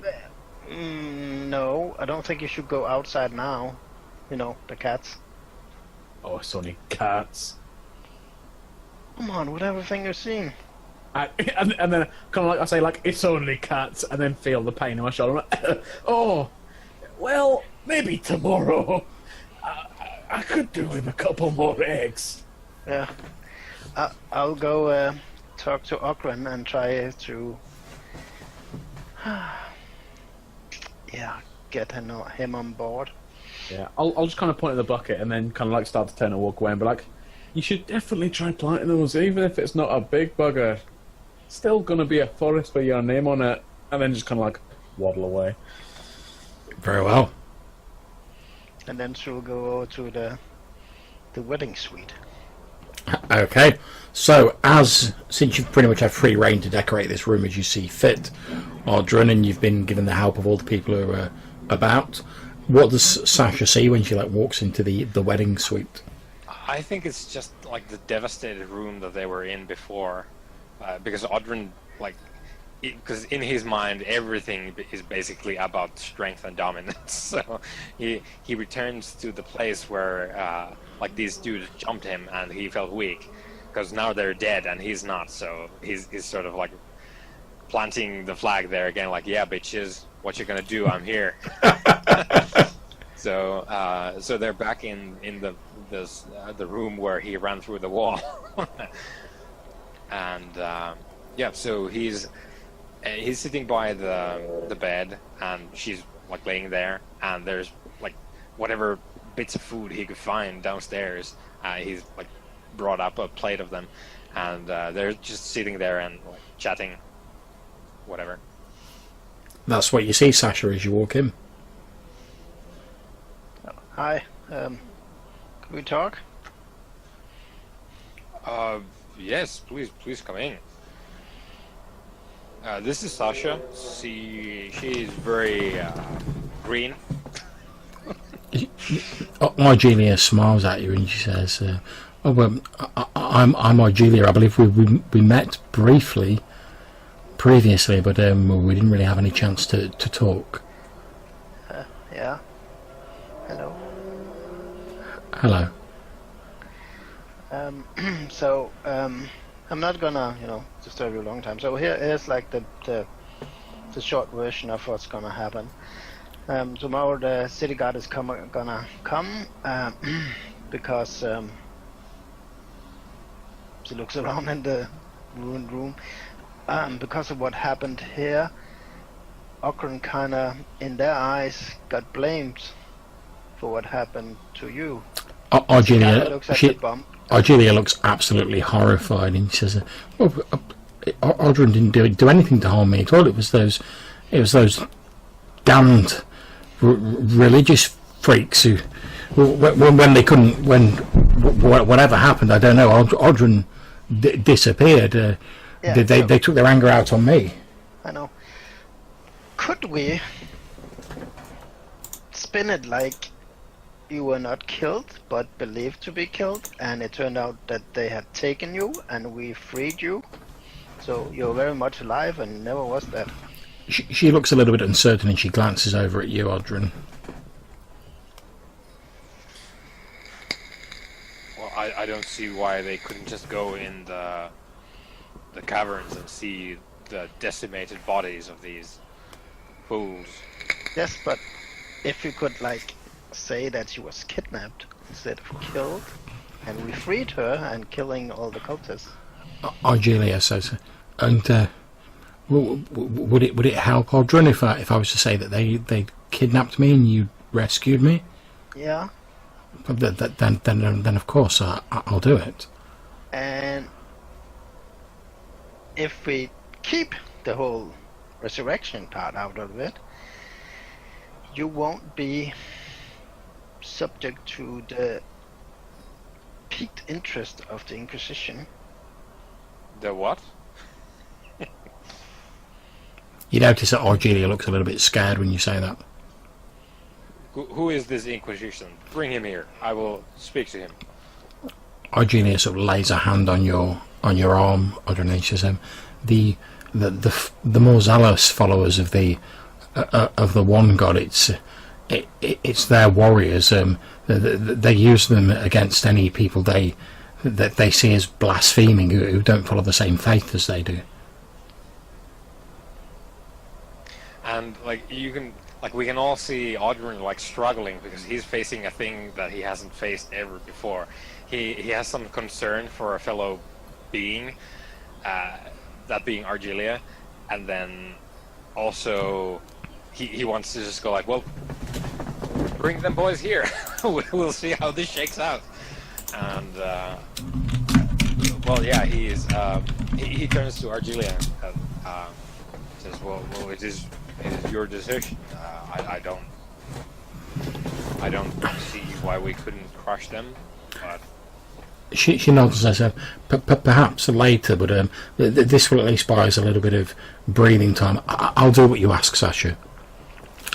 And then, because we're sort of getting to like the end of the session, guys, what I'm doing is I'm going to give you a quick wrap up here. Basically, the guards do turn up the next morning, and they're like, "Oh, we've turned up to find out what's going on with that dead woman that Audra murdered." And you're like, "Oh, this woman, you mean?" And obviously, show them Argelia, and they're like, and she spins them a yarn of like how she wasn't actually dead, she'd been. And she seems to have a bit of a flair for storytelling, actually, Sasha, the way she spins this tale. She basically says that she was actually just like poisoned by these like evil men and was taken away into these caverns, and you guys heroically came and rescued her. And she actually even spins it in so that like the giant tree outside was as a result of what these evil men were doing in the caverns below, and that you guys stopped it. So by the time this conversation's finished, they've gone from thinking like Audrun and you guys are murderers to thinking you're like heroes who've saved the city of Plymouth, and to the point where they're even talking about they're sure that like Duke Salt will want to like hear about this and perhaps like arrange a personal meeting, but that'll be in the future. Well, I think we found out bad. So we're effectively going to wrap up there, guys. I know we're talking about doing like a bit of downtime. Now the rules for that are obviously available in the sort of combined like house rules document that we've done. So what I'm going to do before we finish is I just want to find out how many effectively of these downtime turns do you want to take. Each one of them is effectively like a month. The issue is, can we do any? Because we have Corbin back home.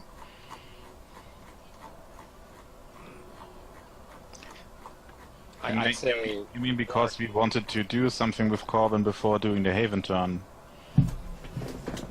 Well, I don't know how long he's gonna stay for the grand meeting. I think it should be over when the Haven turn is done. Mm-hmm. But I mean, if we're just gonna stay here and lay low, like Sasha is cool with that. Let's boil it down here. So we're either looking at some downtime actions, or we're gonna go and try and like deal with this dude, right? The problem is, I'm pretty sure our characters wouldn't just storm in and trying to hack him dead. Yeah, because that's a very valid point. Because as far as like everyone in Porthcawl is concerned, this guy's like a noted like academic. He's turned up for some like academic conference to like discuss with like the Sage Salazar and like other people. And so he's basically bringing a lot of like high-profile academics into Porthcawl, along with all their assorted servants, etc. All who are going to be like spending money in Porthcawl, all of which are going to be buying food. So they're effectively bringing in a lot of like tourist coin. Yeah. So you guys just storming in and be like, "He's an evil wizard!" And also we've got a spy on him, so indeed, you've got we could Wolsey get some watching. very valuable information out of him from that, and maybe do an informed decision afterward. Well, to make it a bit easier on yourself, so I know you guys really wanted to get into like some of the downtime stuff. What I'll say is, that you actually receive a message from Wolsey Halley, because you know where you were going, to basically say that although the conference has finished, a lot of the academics are talking about doing some sort of joint research project together. So a lot of them, including the one you sent him to watch, are sort of remaining in Porthcawl probably for the next couple of months. What Sasha would like to have happen is either get Ogren to brew up some poison for her, or use her downtime to procure some poison. Well, what I'm going to suggest is you guys decide how many Haven turns, i.e. how many months you want to spend on downtime, and then we'll resolve that using the Facebook group between sessions. Then we'll pick up after the Haven turns at the end of it. So all you guys need to do now before the end of the session is decide how many Haven turns you want to spend. Okay, one Haven turn is 1 month. That's correct. Yeah, the problem is I would need 3 Haven turns to actually do something useful. The problem is I would need 4,000 silver points to do that, so... Yeah. Okay. Did we cleanse the water? No. Okay, so we don't have the 5,000. Okay. I can say what I want to do. I want to learn point blank shots, so I don't hit someone in melee when I'm shooting, which is absolutely invaluable for me. So That's when you get mad at going like, who'd do that? yeah.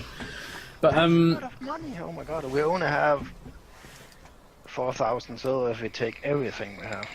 yeah, I still got something for myself, but yeah, we need money. We need money pretty badly. I'm pretty easy in terms of turns to take. Well, in which case, do you guys want to skip the downtime turn for this, do like the next session of you guys trying to make some like dollar in Plymouth, and then potentially do the downtime after next session? Would that be more?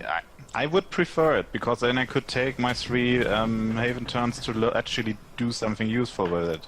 Okay, that's cool. In that case, that's what we will do. We will start the next session sort of... I'm not sure what the others want to do. That's just my point. No, that's cool. I mean, we certainly can use the silver. Okay, so as normal, guys, I'll post the XP totals in the next day or two in Facebook, so you can have a look at that. Once I've tallied it all up, I've got it, everything that you did written down. I just need to tally it all up and post it to you, and then we'll start next session with you guys sort of where you are now in Plymouth, potentially trying to get some jobs, earn some money. There might even be an audience with Duke Salt himself in your future of next session, and then potentially after that session we'll look to do the downtime turns. How's that sound to everybody? Cool. That's cool. Okay, excellent. In which That's when I look into the whole water situation.